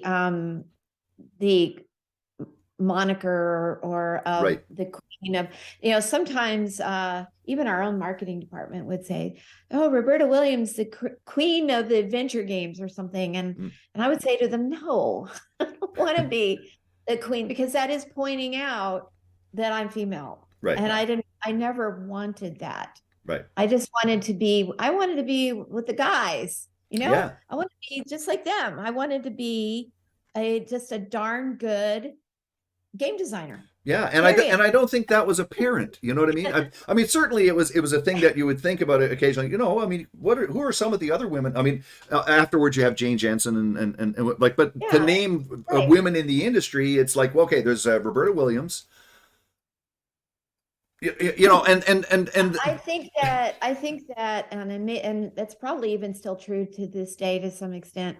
Yeah. That there shouldn't be so much focus on if you're male or you're female, or this industry is more geared to this gender, that gender, whatever. Yeah. That I just don't think there should be any focus on that. If it's a good game, who cares? And I think that's the way it is now. I think that's certainly more or less the way that it is overall. At least the impression that I get, Right. I'm sorry, I'm back on chat here. It's going back through. Okay. Yeah. Just I'm sort of behind a bit on it all here, looking for people, some of their comments and whatnot. But I don't know if there's anything else that you have to add, because one of the things they wanted to do, if you're still up to it, we can take a look at some of the game. Oh, sure. That'd be fun. You know, and play through it a bit. See, do you have any saved games? I have a bunch of saved games, actually. I'm not sure which one is which now, because I can start it from scratch and I can still load the game as well. So what I might do, and then you might be able to tell me basically, someone did ask earlier, could you play all of the games that you've done, especially because of your involvement in them? Could you just play them all without having to look at any kind of a walkthrough and know exactly what you're supposed to do? Or funny you asked that, and because Ken and I were just talking about this last night, and we were talking about Phantasmagoria, but I don't remember why we were talking about it. But we were. I was saying I'd like to do a game like that. Yeah. Or something. Yeah, a movie game. Anyway, and so we were talking about it, and he said, just out of the blue, he says, maybe we were talking about speedrunners too. Yeah. And how fast you would go through a game, and it was like, how fast do you think somebody could go through Phantasmagoria? And he says, how fast could you go through it? Meaning me, how well do you remember it? You could just go, zooming through it and do all the things, and I thought about it, which is kind of in line with what you're just now asking, is I wouldn't be able to speed through it. I would I would probably start off playing the way everybody else does. Like, oh gosh, yes, I forgot about this, and go through it, and probably not necessarily remember. I mean, obviously, I know the progression of the story and all of that, and where it ends up and stuff. But to play it, I probably would start playing it as a normal person, but then probably do a lot of things naturally and intuitively because I'm the one that thought it up. And so I would go, oh, I bet the answer is such and such, and I would do it that way. Oh yeah, that's the answer. So just acting intuitively upon what I would probably normally have done. No, but she said in the past when we've talked about doing things like this, that she doesn't want to do it because she's afraid somebody will ask her a question about A puzzle from King's Quest 2, and she'll have to look funny because she'll go, I don't know, I wrote that 30 years ago.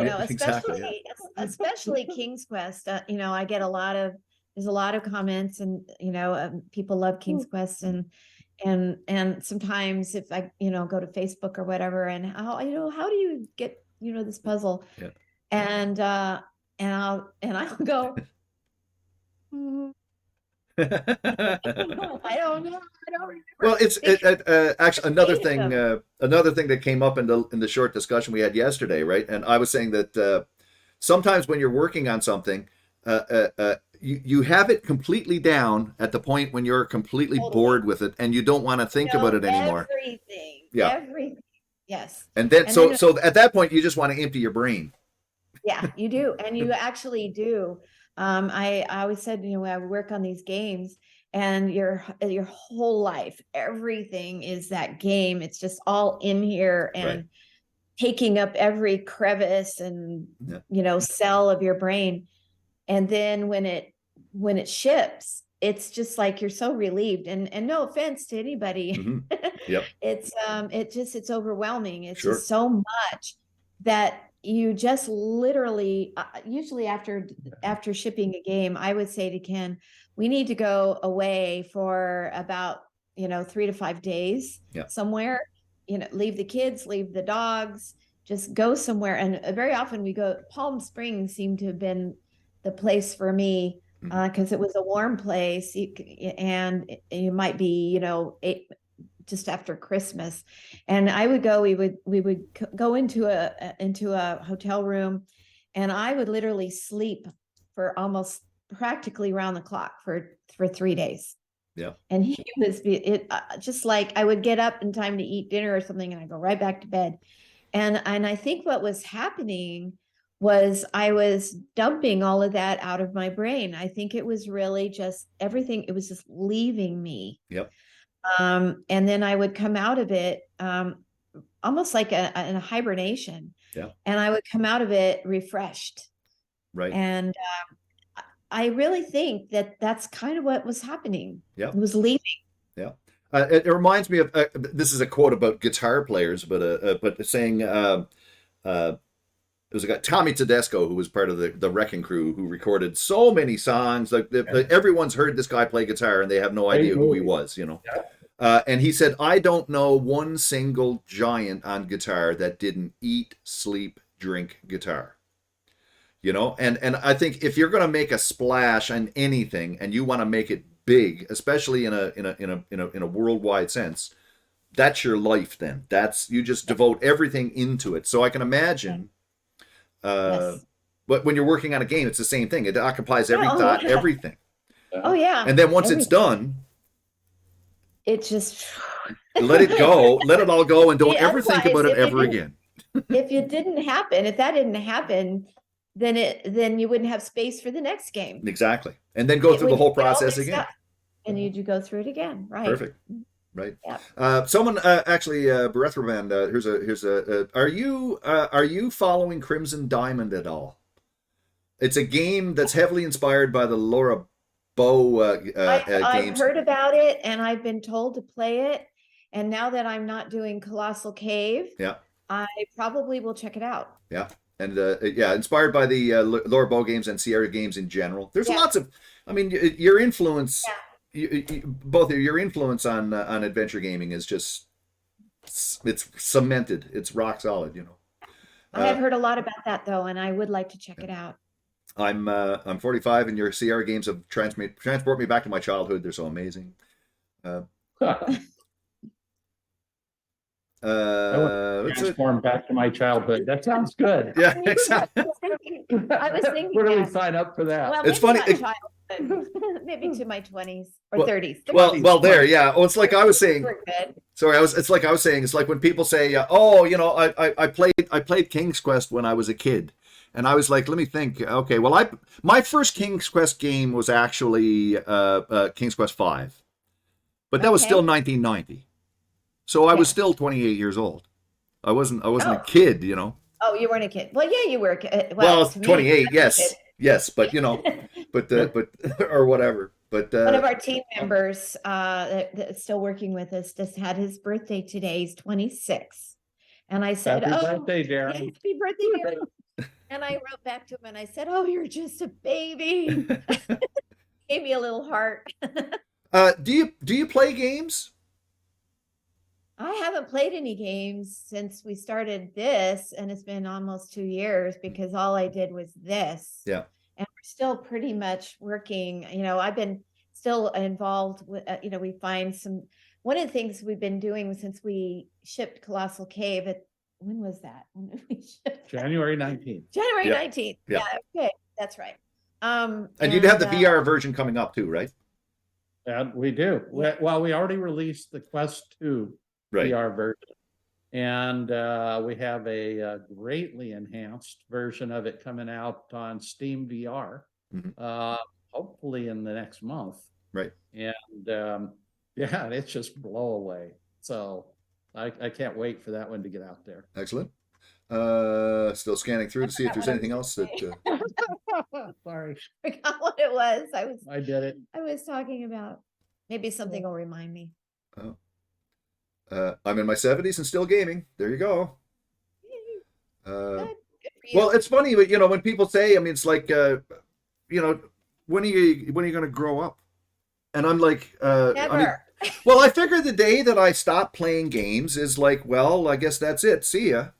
You know, that's Yeah, basically it, right? Yeah, exactly. You know, I mean, I used to, even before computers, we used to play card games, we used to play tabletop games, and they were always playing games. And I remember Pong on the television, you know, and back in the early 70s and all of that stuff, and then arcade games and everything else. But going back through my entire life, I was always playing games. You know, it doesn't even have to be playing games. It just anything that's fun, Right. you know, or just get up and move, you know, and do. I mean, I'm very often even just cooking because I haven't been doing as much cooking. It's been almost 2 years now Yeah. working on the game, Yeah. but I'm getting back into it again. You know, I just enjoy cooking and I put on music. Usually, you know, I'm old school. I guess I like rock and roll. Yeah.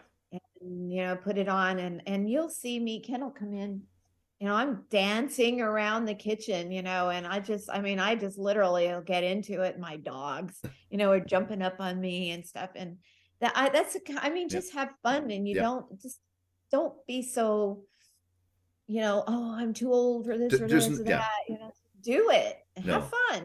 No, and it's like, and being a streamer, for example, and doing what I'm doing now, you know, I mean, most of the people that are on Twitch, say, for example, in streaming, are all in their 20s and 30s or whatever. And there are some older people like myself and whatever, you know. So here I am, I just turned 60 there, and doing this thing.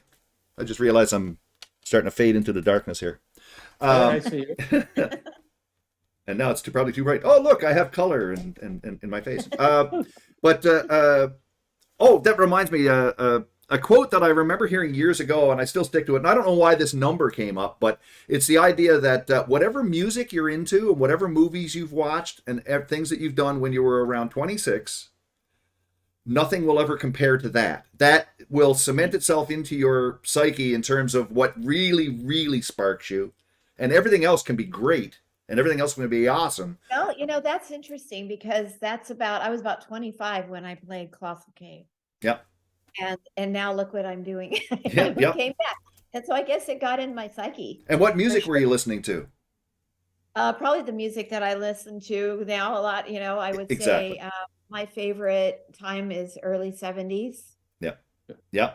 There you I go. saw the Eagles a few nights ago. That was Yeah, cool. we went to an Eagles concert Oh, right. Oh, here in Palm Desert. what That's about great. books? Authors, your favorite authors, favorite books? Oh, I don't read anymore. I used to, but Yeah, I these get days I'm always reading I don't read technical as names. much as I used to. Yeah. I don't read Yeah, as much as no, I it was used to. always Stephen King, and I liked all the true crime stuff. Yeah. And so I have a thing for but Kurt Vonnegut. I don't know. Maybe, if you're yeah, familiar Oh, with, yeah. well, that's the Kilgore when I Trout was younger. reference, Yeah. obviously, right? But That just I don't know. I kind of got in a serious mood where fiction kind of doesn't seem like Well, you look a at good use of magazines a time. lot. I do look at a lot of I tell magazines. him he should read a book, I used to read a and lot of nonfiction as well. I mean, actually, I got into nonfiction and such. But Stephen King. Speaking of nonfiction, Stephen King wrote the best book on writing. If you haven't read Stephen King on writing, you want to read it because part of it is a biography of his life, and the other I'm part of it is him writing talking about his what it's craft.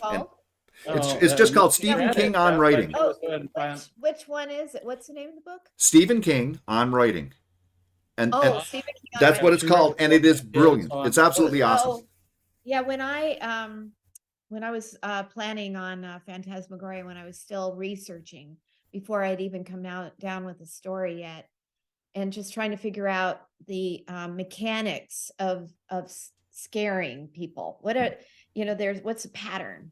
There's got to be a pattern and a way that stories progress in scaring people in a story. Right. And I needed to figure what that was. And I read his book, Danse Macabre. Oh yes. And that was basically a textbook on how to write scary stories or suspense. Mhm. And I learned a lot from that. And I'll never forget part of what he said was that he really liked to focus on suspense. And that is where I wanted to, that's Mhm. to me the best scary movies or books is much more focused on suspense than gore. And he said in Danse Macabre and he said he didn't always follow this, but this is what he would say, is that building suspense Mhm. and not falling for the gore is the best way to write a scary story. Right. Where people just, like that. I don't know what's going to happen. Do you know the Hitchcock thing? He was. But I was going to say, and then back to Hitchcock for a second. What I was going to say is, with Phantasmagoria, though, I didn't follow that directive very well because I did go for the gore, probably more than I should have. But well, it's hard to do the suspense thing. But Francois Truffaut did a series of interviews with Hitchcock, and Hitchcock talked about suspense, and he said, well, you can have a bomb, and the bomb goes off, and it's a big jolt when the bomb goes off. And no one knows there's a bomb. And all of a sudden a bomb goes off. Everyone's like, ah. But what you do is you show people there's a bomb. Yes. And you don't know the bomb when the bomb is going to go off, but you know there is a bomb. Right. And that's how you build it. You show them what's going to happen, and you don't just shock them. Right. The shock comes from the fact that you it's even more shocking because you're building it up to that point. And then you do get the shock because, but it's not the shock alone. It's everything leading up to it that really makes it memorable. Right. Well, to me, one of the best stories written that builds on suspense is House on Haunted Hill. Oh, yes. That's the name of it, by Shirley Jackson. Yeah. It is and then there were some movies based upon it in early, I think 60 something. But to me, that book was so scary, but there was never any mention of blood or anything like that. It was just the buildup of how she did that was so good. Right. So, but the gore in Phantasmagoria was very artfully used. Out there. Just read a comment from Takanjia, who is one of your biggest fans, by the way. That the gore in Phantasmagoria was very artfully used. It complemented the suspense. It didn't force it. Well, that's good to hear. Glad to hear that. Even when someone's getting their head lobbed off with a shovel, but that's okay, Well, I have to say at this point that I did not think up the really scary killings. Right. That was my art director, Andy Hoyos, but and the nicest, most peaceful guy on earth you'd ever meet. But he had an imagination when it came to that, and but I allowed it. I allowed it. Yep. But yeah, here actually. So let me just minimize a couple of things here, and what am I going to do with this? I got so many windows open here now. Actually, I'll just minimize that, and hopefully it won't go offline. I'll know. I just want to flip over to this book. And oh yeah, one of the things I wanted to do first. There you are again. Look, here's one of the things I want to do first. For those of you who have never seen the original, I have this, which is this is what people saw with Adventure or Colossal Cave. And by the way, you can get this for free on the Microsoft Store. They offer this thing for free. I think it's their version of the game, which they got from. Again, released I think in 1980. I think they got it through Will Crowther, and they might have gotten it through Don Woods. I'm not sure. Yeah, because I think this is actually post the Don Woods, because he I think enhanced it and developed it. It has the whole 350 point thing, and he had it a lot actually. Probably. I actually saw a receipt from Microsoft where they paid $5,000 or something for the rights to publish this game. So, and I think that's about as much money as Crowther and Woods ever made off the game. Right. Even though I guess Atari made a cart that sold like 1 million units. And I never even made the connection, from years ago. I remember seeing like in the Atari 2600 or whatever it was, and seeing Adventure, and I never made the connection that was this. Yeah, and game. then also Zork. And Zork, is essentially a takeoff of Colossal Cave. Yeah. Do you want to? I don't have a research. Go ahead. No, but I was just going to say here. Would you like do you need instructions? Not really. I want to say right now, when our game does the same thing, it says, "Would you like to take instructions?" Answer yes. Yeah. At least at the beginning. Yeah, but exactly. We explain it. It's buried in the code, Yeah. but the game behaves differently if you take instructions. And at first you want to do it. Right. Yeah. You won't get your 350 points. I was never big on that. I didn't need to get all the points. Yeah, you won't get your 350 points if you do that. But if you want to go for the 350 points, then you don't take instructions. And again, one of the reasons why I wanted to show this was also to compare it, because once you see the actual game, and I'll play the original game, and or your version of the game, and I'll start it at the beginning. But then maybe we can jump to some of the save games that I've got, if you can. And you'd have to tell me where we are and all of that. But okay. But would you like instructions? Nah. You're standing at the end of a road before a small brick building. This is almost as infamous as the Zork one, like the mailbox, right? Around you is a forest. A small stream flows out of the building and down a gully.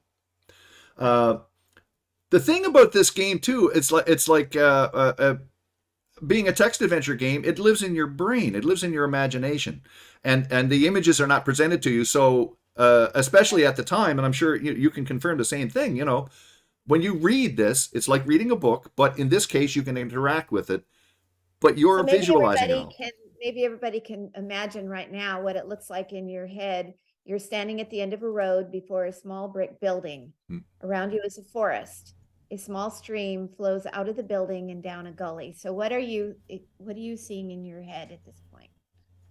And then maybe we can, go to our game at that same point and see if it matches. Yeah, exactly. The other thing, of course, you'd have to have paper, because you're going to want to make some diagrams and stuff and figure out where you are and which ways, because north, east, whichever. Okay, so I'm standing at a road. Here's the building. Okay, and the forest around me, and then there's a stream flowing out of the building. Doesn't say which side. Could be to the left, could be to the right, could be any. But there you go. Down a gully, whatever. And now what do? Look, we can look at things. We can look at building, say. So right away, I don't understand that. You can only do two words. So you right. Look so you have to go look building. Right. And now that I've seen the source and the original, it toss away anything but the bad grammar. Look building. Look house, try that. Look house, maybe. Even though it's not. Yeah, see, exactly. But But it says building yeah, on there. look house, bad grammar. Oh, hey, what kind of version of this game do you have? Yeah. We, Okay, actually, what about help? I think help does. There you go. I know of places, actions, and things. Most of my vocab. You see, we've lost half the audience already because they're like, I don't want to read all this stuff. I know. They're going to go, this is boring. What is this, a game or a blog? What is this? Oh, it says, for example, building gets you to the building from anywhere above ground.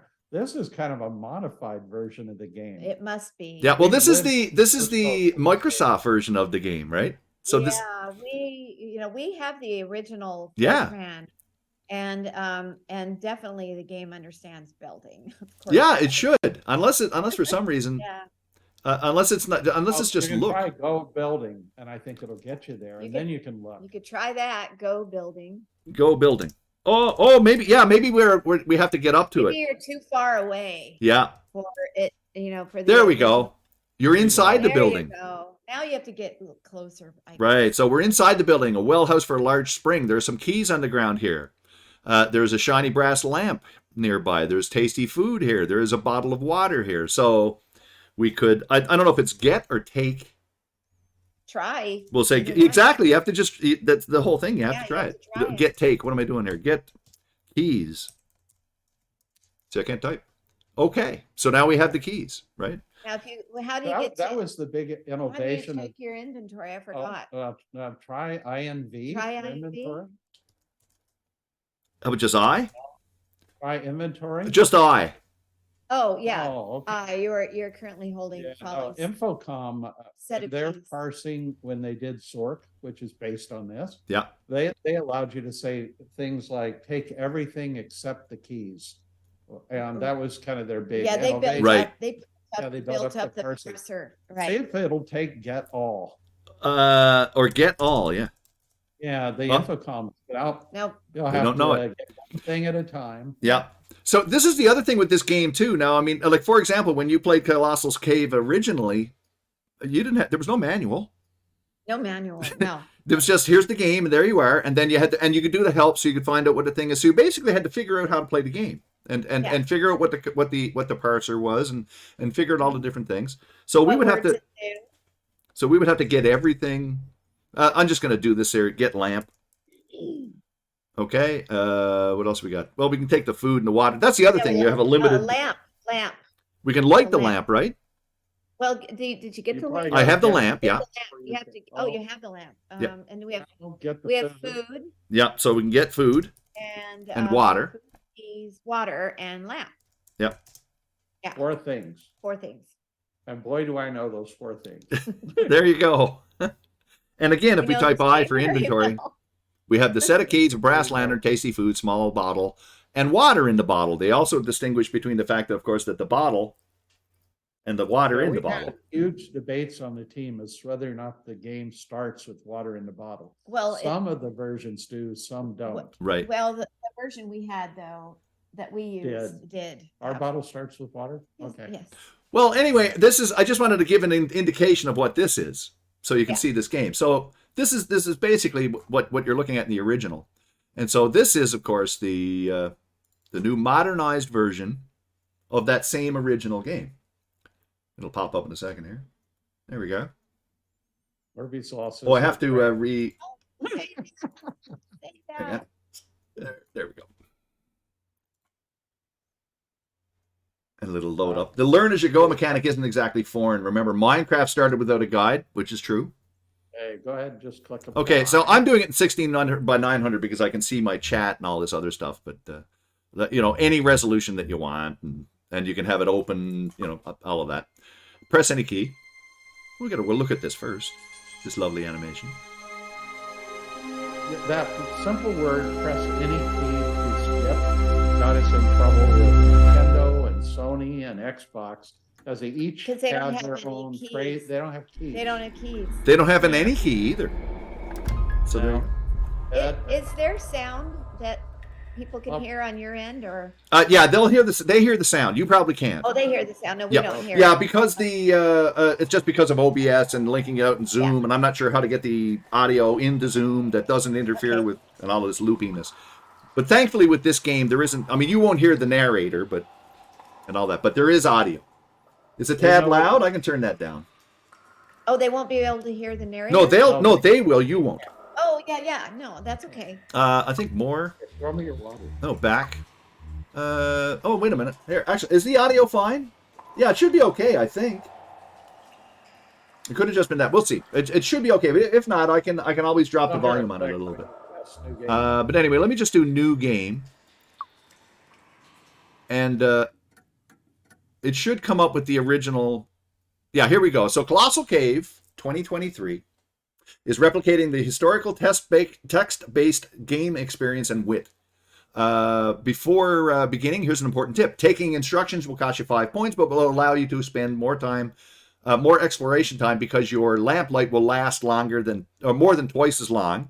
And this is helpful when learning the game or forming your strategies. And however, deciding that you're ready to play with the intent of earning the coveted 350 point score, you can't take instructions because of the need of keeping those 5 points.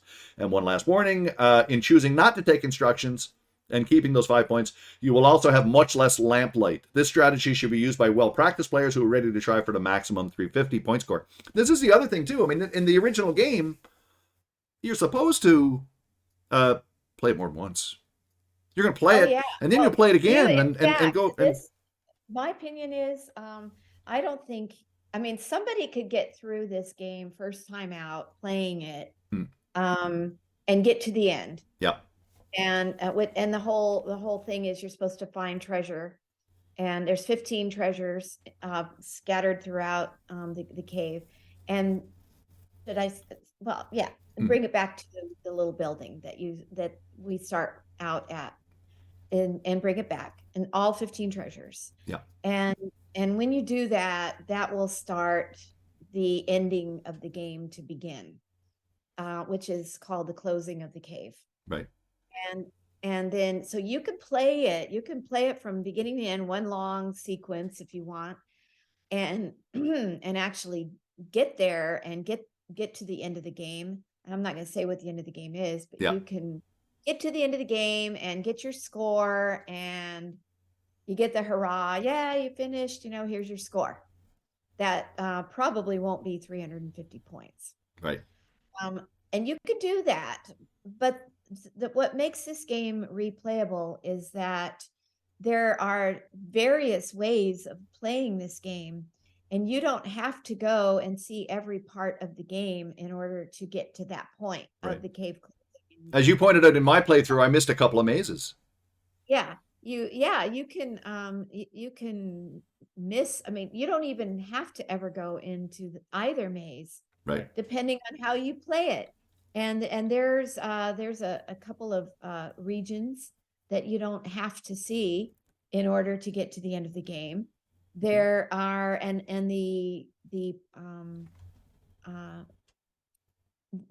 when you, whatever treasures you get in whatever order you want to get them is up to you.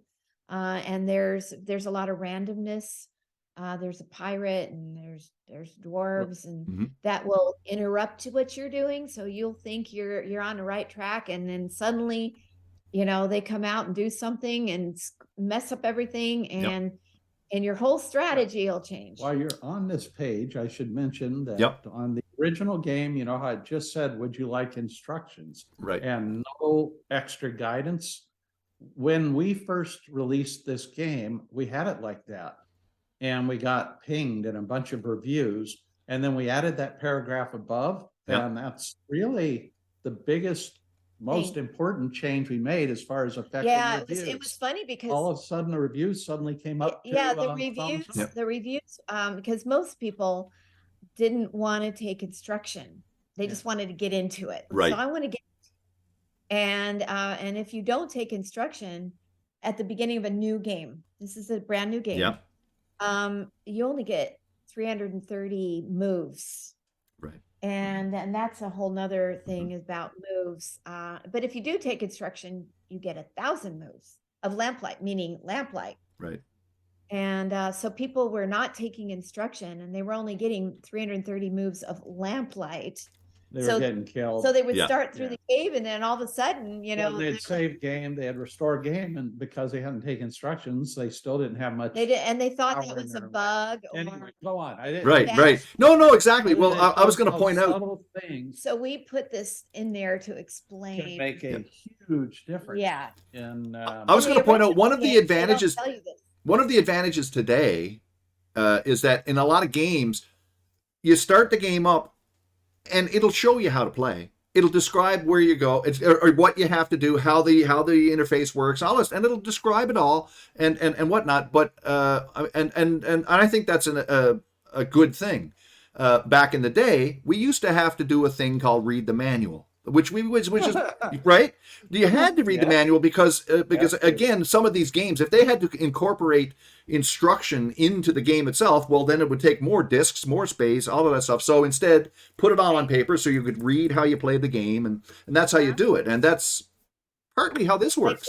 Like with board games. Yeah. You know, by board games, you have to read this. You have to figure out how to play it. The manual. Instructions. Yeah, but and it's not a bad thing that nowadays with most games you just start them up and off you go. But I think that's what a lot of people would expect. Oh, well, I'm going to try this game then, okay? And then suddenly they're like, wait a minute, But anyway, so we're going to take instructions. Why not? Somewhere And nearby is Colossal Cave, this is being read, by the way. where others have found fortunes in treasure and gold.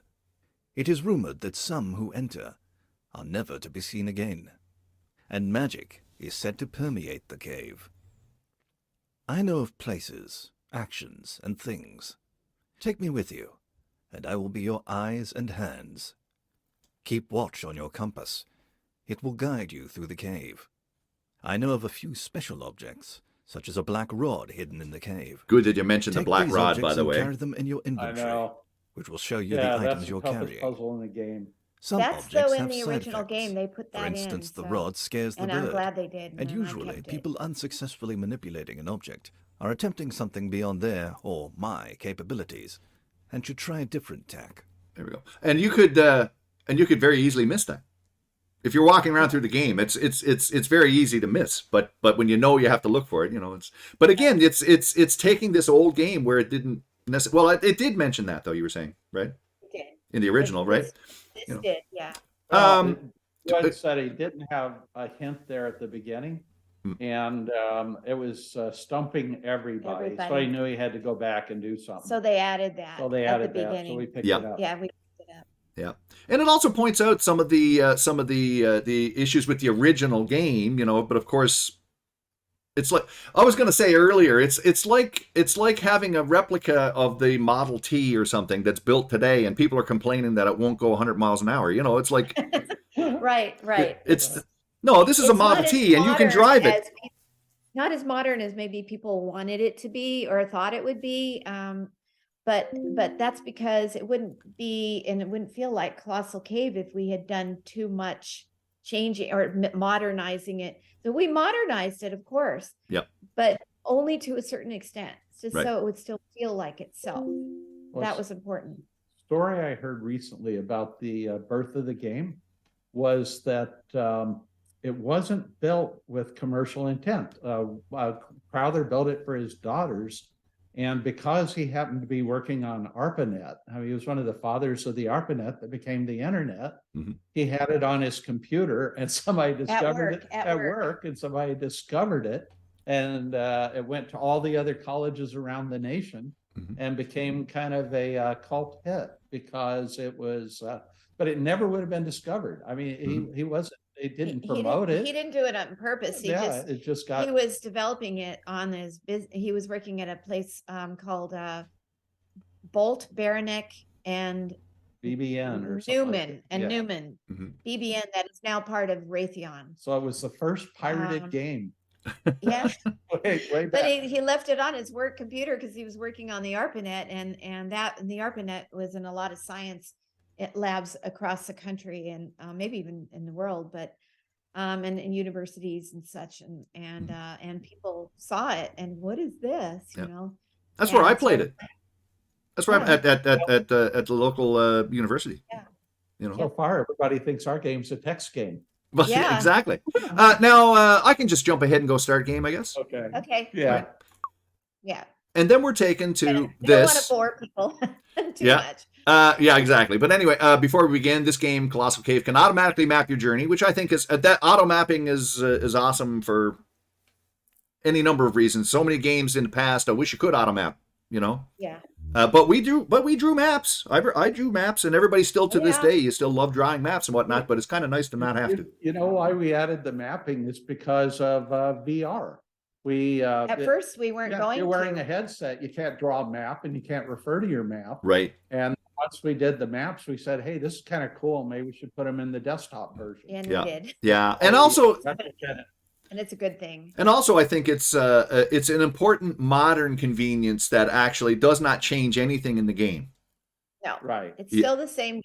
The game is the same, and it's going to show you, okay, well, this is north. This is where you were. If you want to get back to that place, it's over here. Oh, okay, so I Right. go that way. Okay, good. Yeah. Instead of thinking, was it east, west? Where's my notes? Oh, the cat got Right. it. Like whatever. Right. Well, and the next question was also kind of like that, in that everything normally is unique to a game. But we thought about it, we said, if you're starting over, you shouldn't, if you were using a pencil paper for map, Right, you wouldn't lose your map. You'd still have your map. right. And you would play it again There's the anyway. option of clearing it or keeping it going. And you'll notice I've got it unchecked. So there you go. But I could now, if I'm pretty sure if I check this yes, and I could show it doesn't matter anyway. But if we load some of my early save games, it's going to have the original settings. The So map it's will be gone. so It'll be gone. oh, Yeah, so so- even my save games, the maps will be gone. Uh-huh. So Oh. don't check it. No, I'm not going to Don't do check that. No. Yeah, what we should have done was put in like a profile system. But that we that's just but did. that's for if you're somebody else wants to play your game in the family, perhaps, and then Yeah. they could have their own map. Yeah. Right. So they don't have your map. Okay. Right. Yeah. Right. Let's go convince them it's not a text game. So let's just go apply, and this will be fine. And suddenly here we are, and this is the house. You are standing at the end of a road. And the narrator is Brick narrating here. building. Yeah, now Around the you text is a you have on forest. the bottom is A small subtitle. stream If flows for out of the some reason building you don't and want down a text, gully. You can go into your settings and not have it. Right. But if you want, I preferred playing with it. But Yeah, so do I. Yeah. I watch movies with subtitles, and it's not because I'm deaf.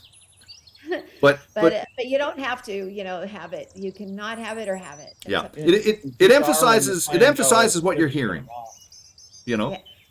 And you understood what you heard, and there it is, and it's just It helps reinforce what you heard as far as exits and directions to go and right. and stuff. And I'm using now when I first I'm sure you can go into the settings and change this thing. So I've got the more modern thing where you right click to change your icons, and then You are standing at the end of a WASD to road for a walk small brick around. building. Yeah, there's all different Around ways you is to a play forest. the game. Yeah. We A didn't small stick to stream any one flows out of the building interface. and down a gully. So, And however, one thing's for certain, this doesn't change the game again at all. The fact that I'm actually moving with keys or whatever, it's not, it's still the same game.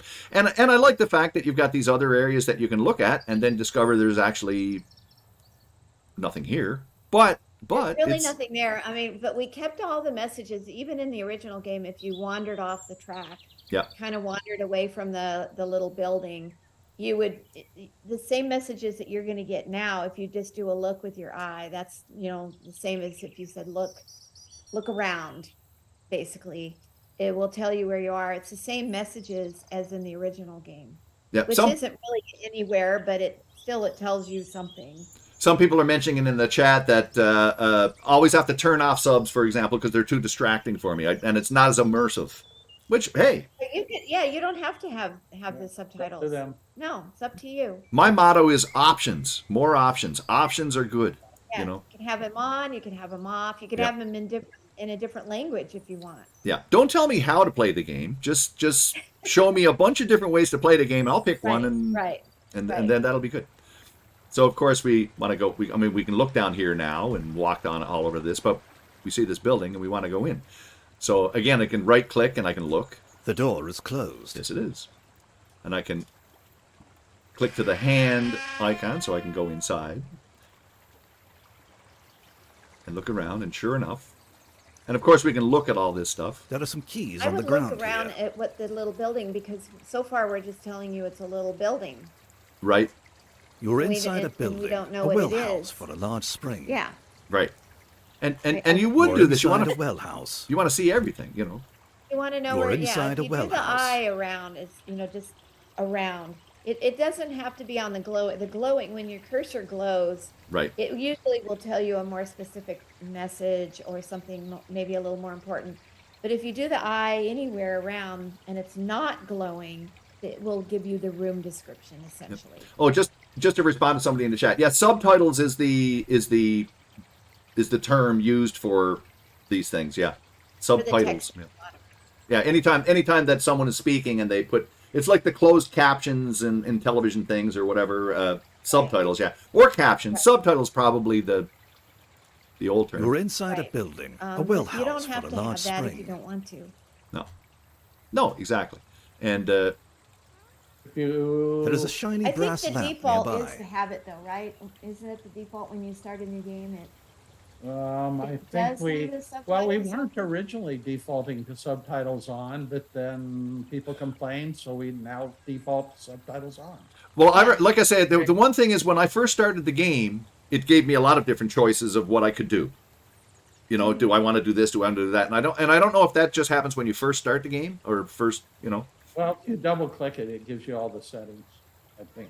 Yeah, there's what you call main menu, and Or that- probably escape that- if you're playing keyboard. that Yeah, is the- there it is there in the settings, and you can change all of the stuff that you that can controls the change player your speed. and your look speed even, and Yeah. then the graphic sounds. Yeah, You can adjust your sound Oh, you between got it cranked up. music, sound effects, Yeah. and the speech. yeah. I've All got you it need- all cranked up here because of my, and I've got this turned down because of the there's the alerts that we have that sometimes you can't hear, so you have to And hear anyway. it or what, right. And then And graphics, we've of got course. languages. Well, see if you've got, Regulation. if you unlimit the frame rate, although that might be dangerous. When we're Well, trying to- Yeah, I don't do it because we stream at 60 frames per second anyway. Right. So Uh, I could do it, but it's not going to matter to anybody, you know. no. Oh, And my right. monitors are all. I'm old school. I still have 60 hertz monitors and whatnot, you know, and whatnot. So I leave it at And that. And if you go back to settings, if Yep. you are from another country Right. and you want to play the game, you do languages and you could pick. Now the narrator is always going to speak in English. Yeah. But the subtitles will be there for you to be able to read what he's saying. Right. And I the forget the other language. dialogue. Someone mentioned, are you going to have this language or whatever? I mean, it's going There's a to. I lot mean, of languages, We have how many? 13 13, languages. including Arabic, which Yeah. was kind of a nightmare because the text goes backwards. Right. Instead of, so we had to figure out how to do that. right. But anyway, so But- they're all there. Yep. And the subtitles, of course. Here you go. You can display the subtitles or not. right? You know. So it's all good. And then and back. I'm not sure what Under the else. sound up till the final version, when you would change the volume, it had speech from Star Trek, from Star Wars, and then we accidentally submitted it to some people like that, and they said, "You're going to get in trouble doing this." Yeah. It was a programmer hack, and Yeah, sometimes programmers put a lot of programmers stuff put in. stuff in, and you kind of forget to pull that stuff Yeah. out sometimes. Yes. But I'm reminded of the Simcopter thing. it's cute. It's there now though, because it says da da da da. You'll probably Yeah, hear that. it's cute. but- I don't think so. Back But to work. well, we'll move on here. But just to, I mean, obviously, you know, you can look around everywhere. We might as well grab the things, Yep. you know, and get and we get and nice to get a little ta-da. Ta-da. This is, it's got water in it. Yeah. Yep. It's got water in it. There is a bottle of water here. A Ta-da. very fun thing to do is to drop them on the floor and let them stack on top of each other. That is fun to do. Yeah. Oh, really? It's Uh-huh. always So a just crowd just drop all in the same. Oh, and Yeah. inventory, I think, is I. Yeah. stand in the same Tasty place. set of keys. I did that the first time, and it was really funny. I went, God, I didn't know you could do this. Drop. Now just drop in the same spot. Brass lantern. Oh, Well, I know we were play Tasty games with food. alcohol, they can stack them up. Oh, Bottle of well, it water. fell. Maybe I shouldn't have done the keys first. it fell down. And you start getting more stuff, it gets more. Well, here, fun. okay. Well, this is a game in the game. Let me see here. Let me just pick this up again. Maybe if I do the keys last.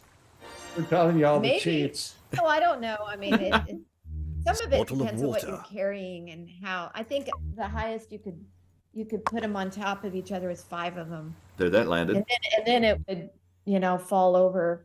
But it's also kind of fun to take things like a bottle and throw them down hills and do all kinds of, because we've got real physics in the game. Yeah. Oh, yeah. And I noticed on this particular floor it didn't break. So there. No, that didn't break. Because later on that becomes a problem. Brass lantern. Oh no. Okay. Oh, No. okay. So okay, You can I'd have leave to. the bottle on the lamp. Oh well. Oh well. Maybe somebody fixed it.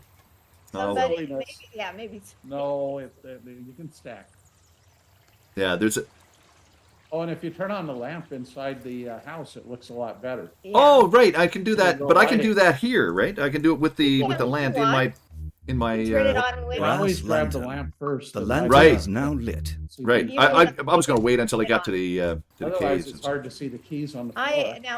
But my way of playing is I try not to turn on the lamp until I absolutely have to, because that'll save me lamp light once I get in the cave.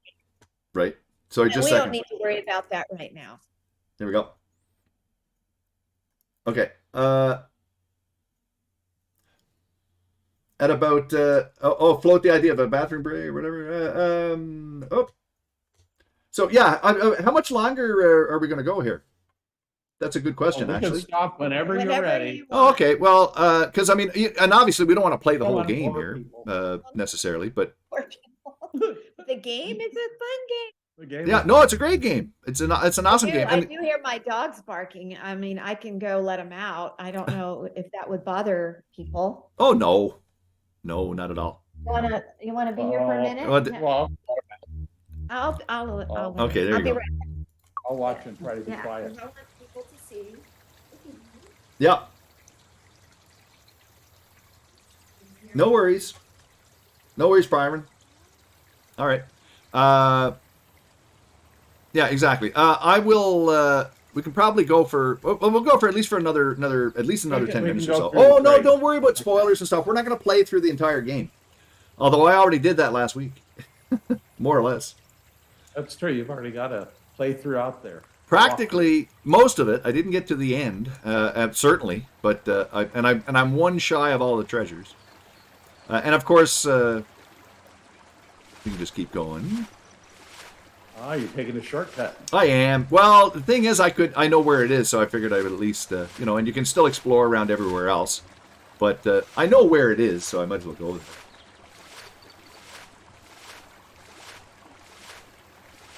And of course, this is only just the start anyway. But yeah, the game looks and plays fantastic. I think it's a really good job. The only thing I mentioned, as we were talking about before, it's just some modern gamers might pick this up and start to play in it, and then you realize pretty quickly that this is not a modern game. It looks like a modern game, but it's an old school game in a modern face, and so some of the things about it that you might expect in more contemporary games, a little more hand holding, a little more, And oh, where's the owl? Yeah, there's Al up in the tree. He doesn't do anything. We just kind of added him, but everybody likes him. Yeah. Well, again, it just adds to the atmosphere,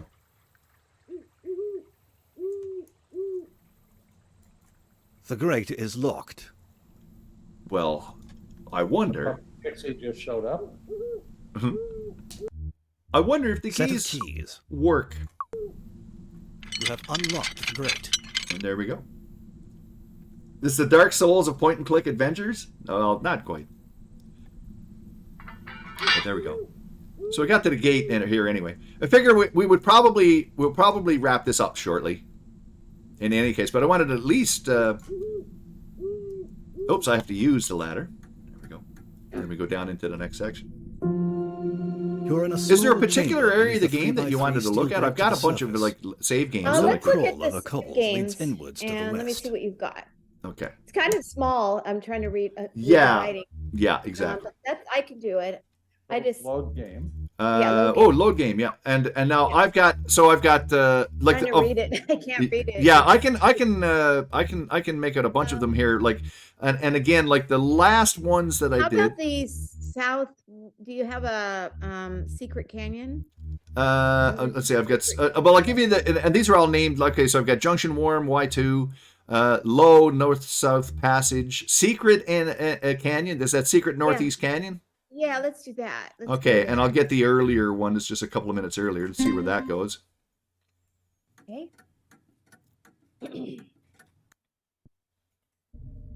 And maybe I should check. And is this where you wanted to go? I can check and see Yeah. what I've got in my inventory here. Right now, I've got my lamp Brass lantern, dwarf's and the axe, dwarf's axe, Yeah. and I've got Plug and Zizzy and fee, Fee fi, Fo fo. Oh, And- you also have plover. and have Plover too. Yeah. Oh, okay. So have you seen the dragon? Well, Yeah. you must have. That's a good question. I probably did. Yeah, get right. I would have seen the dragon, right? Okay. Unless I go, I can try the. I can go one before this. Is that what you wanted to see where the dragon? Was? Yeah. Let's. What's the one before it? This is a Low North South Passage. See where that is. That was just There it a is. few minutes before. Let's see where this is. Okay.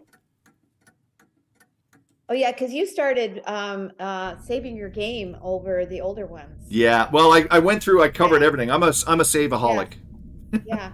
Yeah. No. You have to be. And everybody should save this game a lot. It's like I knew And that. you can save over your prior games too. Right. There's the silver, which I'm leaving there for last because it's Bars. close to the exit.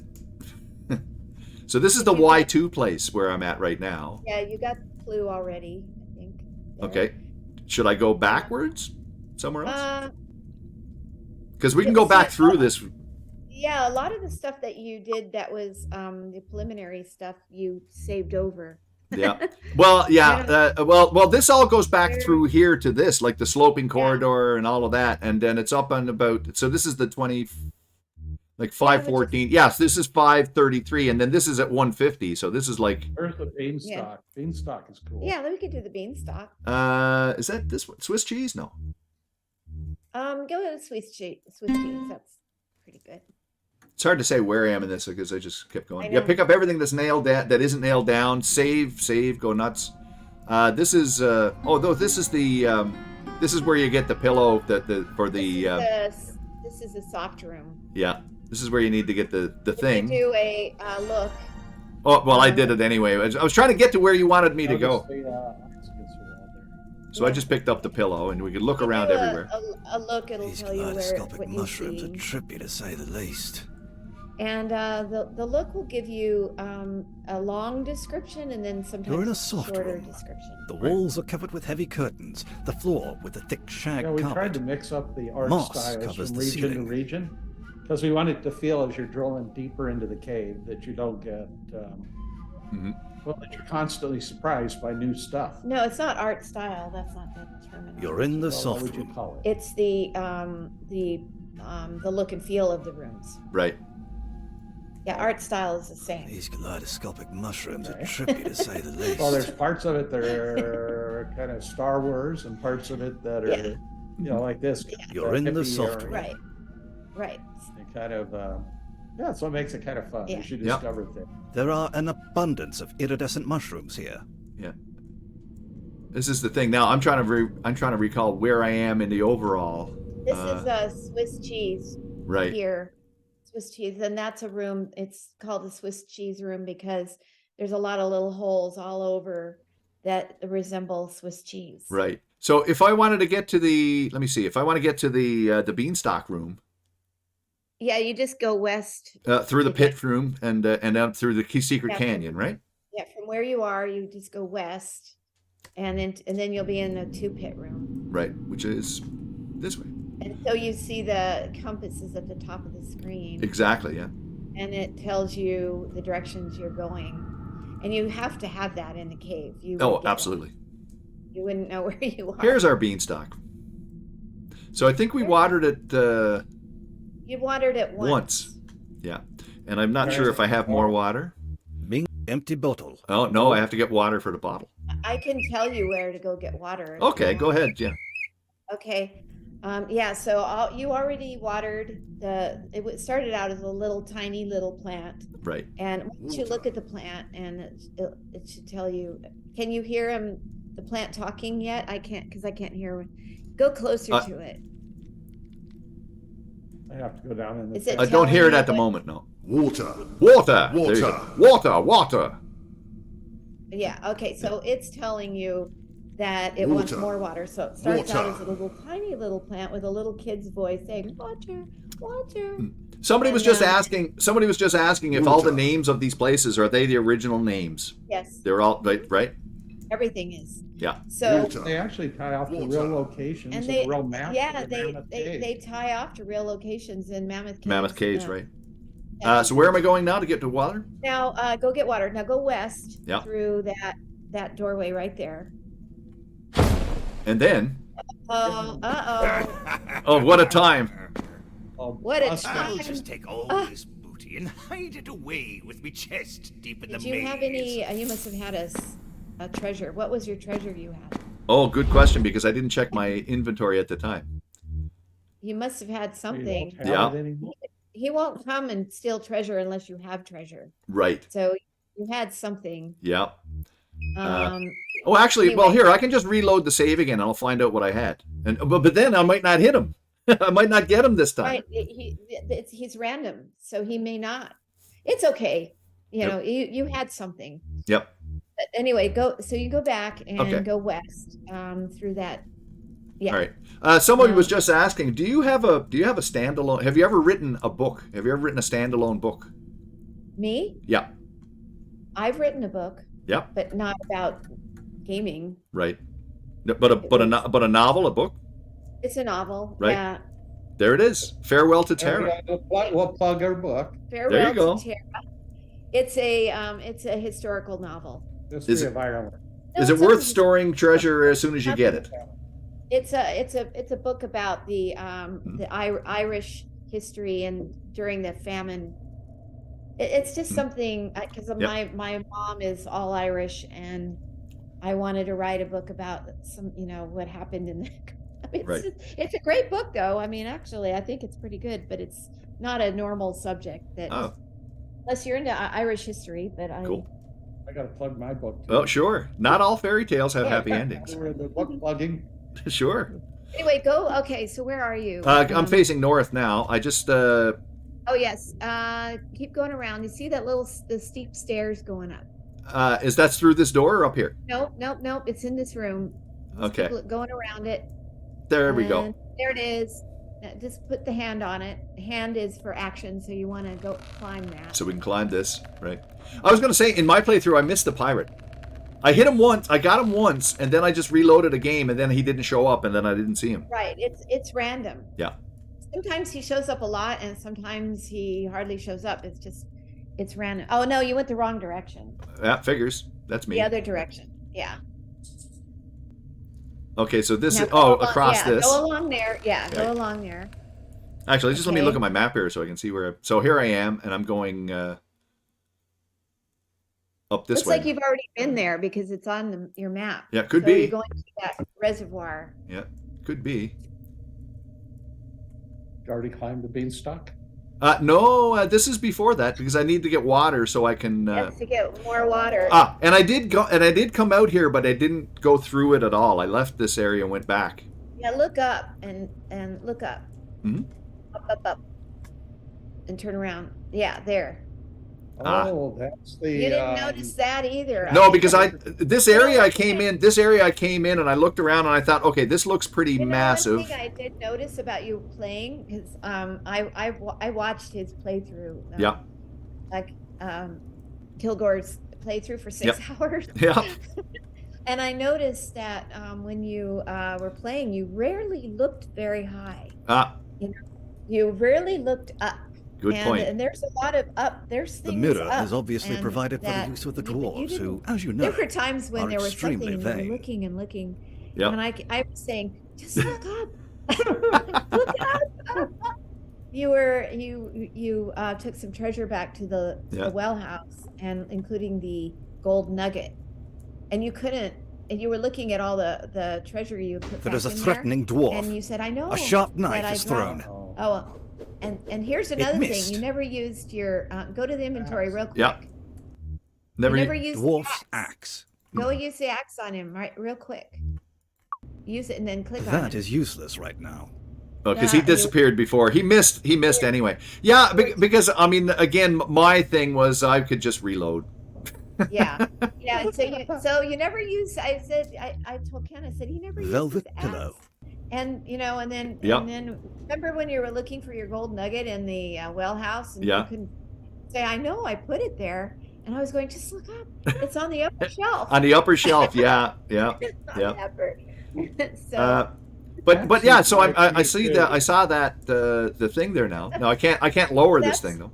that's a mirror. No, but you see it from the other side, That- but I can't tell you that. Right, it's a, right. It's a two-sided mirror, Right. and there's two lit windows there. You can see. Right. Anyway. Yep. Behind you is the reservoir. Right. So I can get water here. Yes. You can I get guess water. anywhere, and then just get my bottle Empty Yeah. bottle. and use it. And it glows when Empty you can bottle. use it Oops. somewhere. I didn't actually use it. You have to click. Your bottle is now full. There we go. And it goes automatically back Yeah. in my inventory. There you go. And now I can go back. Now you go back. Okay, we'll climb the beanstalk and Yes. call it a And day. then you're ready. And call it a day. Yeah. Ken only has so much patience. Hey, could I sit got you. forever. Yeah. Well, I could sit forever, but Ken is a busy, whatever kind of guy. yeah. It's 2 hours and 48 minutes. No, you Yeah, I went the know. wrong That's pretty direction. long. Dragon looks Yeah. Oh, the rather- dragon. There's the dragon. You'd best not try to Oh. get by. Did I did a wrong turn here, I think. I want to go back down Yeah, the we'll deal with the dragon right now. yeah, there's the dragon thing. But Yeah. but I'll just leave him alone for now. Yeah, leave Well, I've him never alone. seen him from this side. We don't want to give away too much. I No, always go- but it'd be nice to where's We give the away one thing by the reservoir here. And, Yeah. But I don't want to give Oh, away I too don't much. remember. oh, we can him use from- this and then we can go Yeah, down you these can go. steps, yeah. Did he? Came up him. That's Now it. he's going down. Yeah, I don't want to give too much away. Well, one of the things when I'm doing a playthrough of a game like this, it's obvious to people who are there. If you want to play the game, you don't want to be watching me because you're going to see Right. all of everything that's Right. happening. You So know? we don't want too much. And, No. And we'll just go and do the beanstalk and then. Yeah. Well, there's a lot to this game. People are seeing 1%. Just- Oh, a little bit. exactly. Oh, I don't think I went the right way, did I? Yes. Oh, yes, I did. Here There it is a is. threatening dwarf. Uh-oh. A Now sharp you know what knife to is do thrown. now, Kilgore. Well, It but he missed. missed Okay, again. did you? He missed Dwarf's again, but I'm axe. You have vanquished a little dwarf. but I vanquished him that time. Did it. You got him. There we go. There are 6 dwarves that attack you. Right. And each time you vanquish one, they're gone. Good. So now you're down to only 5 dwarves. Right. And you can go through it, you can get them all, and then they won't bother Bottle you of anymore. water. Well, they can get truly annoying if you Water. don't. Yeah, Well, so you really Plant Plant Yeah, 2 and grows 3 and 4 explosively, on the phone. almost Yeah. filling the Yeah, bottom this of the is- pit. It's all original. That's the way the original game was.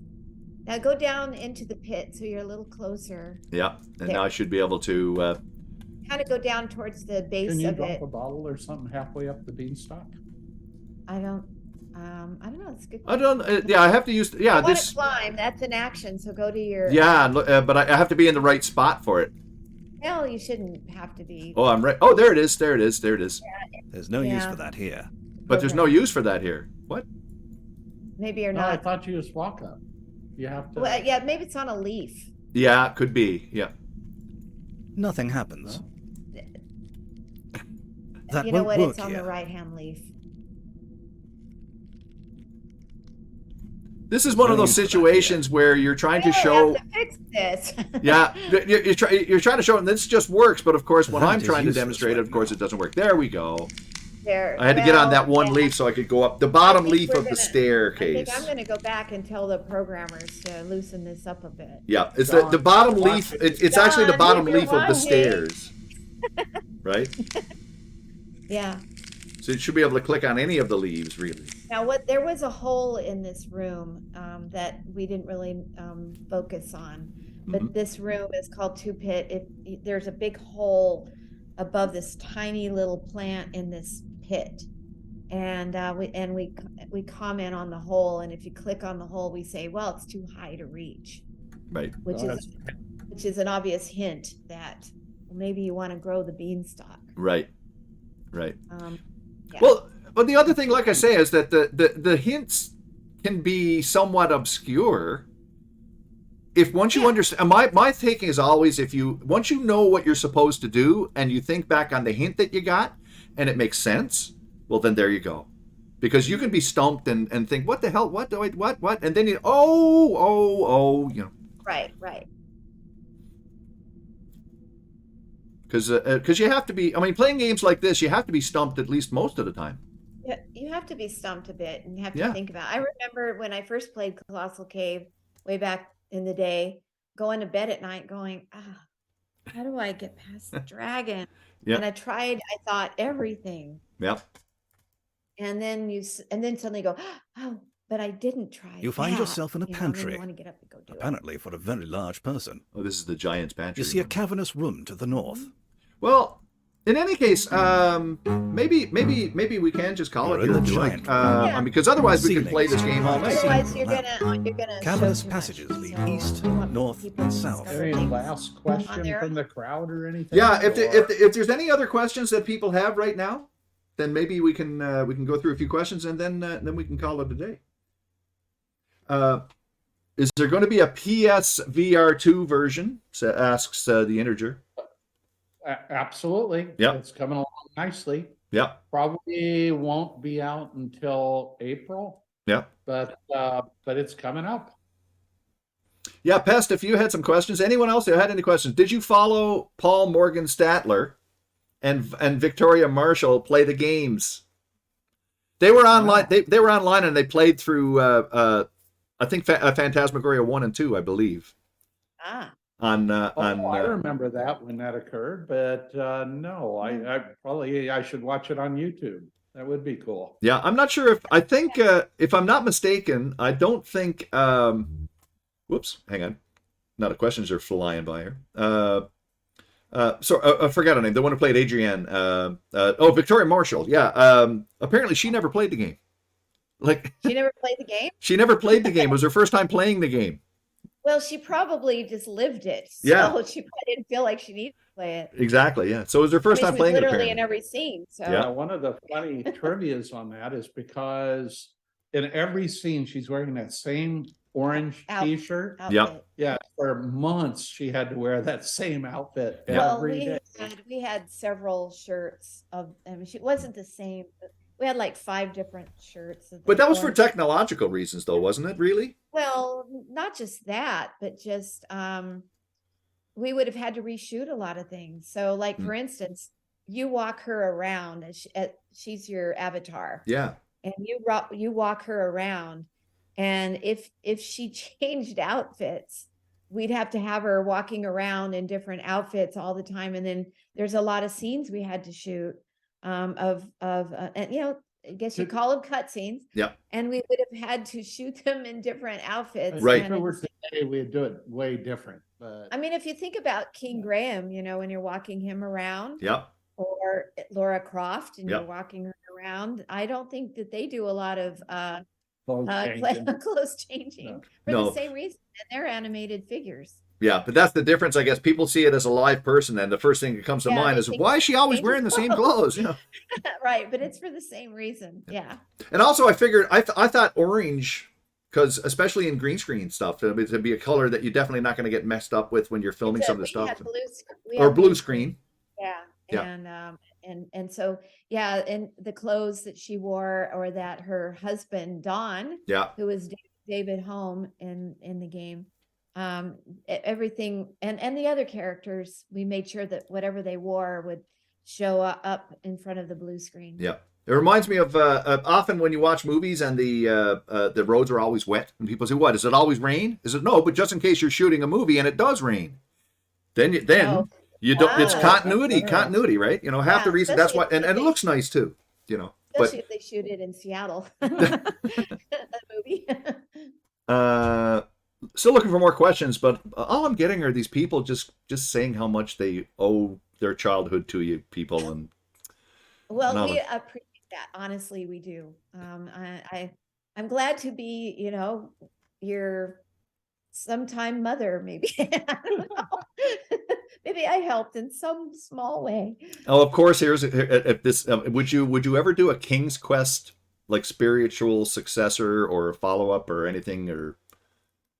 I think probably not, Mhm. because I did so many King's Quests, and I was running out of myths and legends and fairy tales. Right.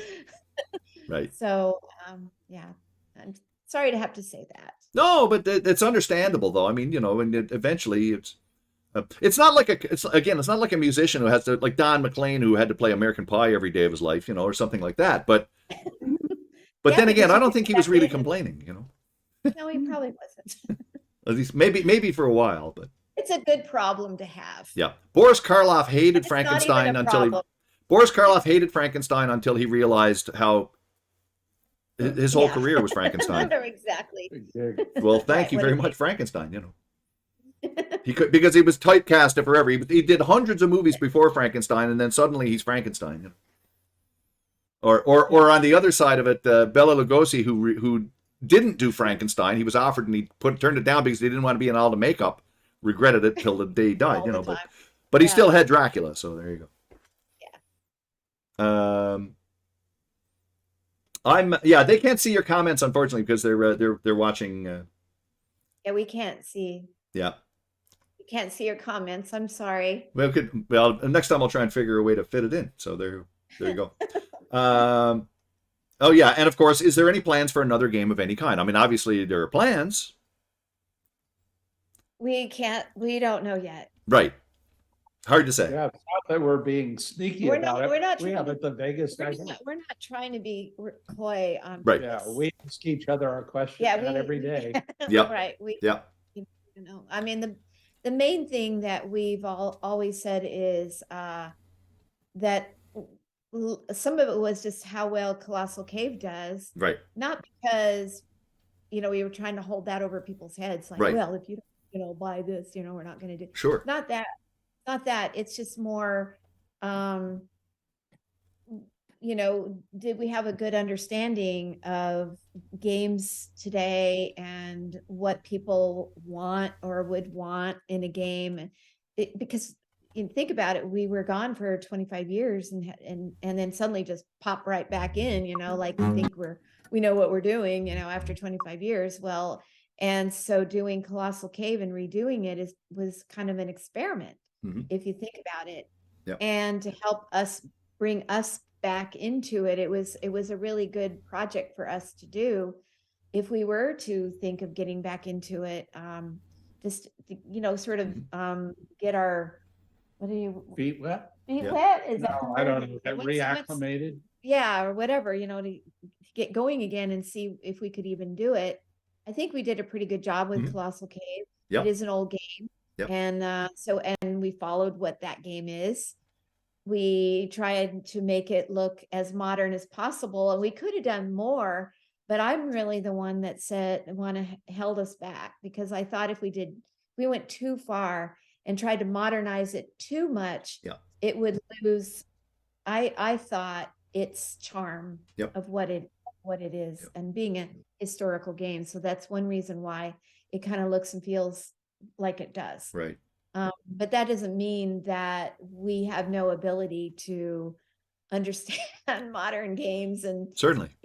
come up to speed, Well, We can no, do that. of course, and Very also, it's like I don't know, it's sort of a new agey term, but it's going about things in an organic sort of a way where it grows out of necessity. It's sort of like if things sort of develop along the ways that they do, then we'll tend in that direction as opposed to having a hard and fast. Right. So the answer is not. So if Colossal Cave, comes out and it's kind of, the first thing is, if it came out and was a big bomb, absolutely, we tuck our tail between our legs and slink off into the darkness and go, oh, we're sorry. And you But if also, it's a big And you also probably would expect some of the reaction that I'm sure that you do get of people, again, modern gamers who look at it and think, wait a minute, this is like, it's not this, it's not that, and this isn't right, and all that, because they're, and in my opinion, not that they're quote wrong, but it's not what your intention was in the game in the first place. No, that's not the intention, right? The intention was not to be that. Right. And so people who expect it to be that are mistaken, basically. Yeah, and they're going to be disappointed, and they're going to be disappointed, and they probably aren't going to be the people that would like to play this game. We never in our minds thought that this game was going to be, a big mass market, sure, hit. We never did. We know that it's an older game, and well, I bet you never thought like Mystery House would be a big hit, or anything, or back in the day. Yeah, Well, it's funny when you look at it now, it looks so awful. I mean, it does. But at the time, yeah, it was way ahead of its time because there was no graphical games at all. Right. Yeah. It was the very, very first computer game. And I use the word computer because it was only computers then. And it was only computers then. Yeah. And it was the first computer game to have graphics of any sort. Right. So the graphics we did are very primitive by looking at them now, but they were ahead of its time back then. Sure. Wozniak told me at the time, he just freaked out when he saw it. He didn't expect that there'd be graphics on Apple II. We have a letter by Steve Wozniak that he sent to Ken and I. He played Mystery House, and he wrote a letter to us and said, I never thought our Apple II computer could do this. Right. And you look at it now and you go, ooh. But so it was ahead of its time. It was like a marvel. Absolutely. Okay. There's no denying, like I said, there's no denying your importance in terms of the pioneering of the whole industry, really, And again, and I think part of the reason why you're so humble about it is because of the fact that very often these kinds of things you sort of stumble upon. Almost, it's almost like suddenly you realize where you are, and you're in a position where you're doing something that no one else is doing, and that's the thing, And no one else took the time to do it, and luckily you took Ken to dinner and managed to convince him, because otherwise maybe it would never have happened. If Ken had discontinued his Fortran, who knows? I mean, maybe we would be, Bill Gates, and with all his, money and everything these days. But I'm glad we didn't, because I wouldn't want to be that anyway. Right. I like being what we are and what we did, and I think what we did was pretty good. Well, we like you being what you are and everything. So there you go.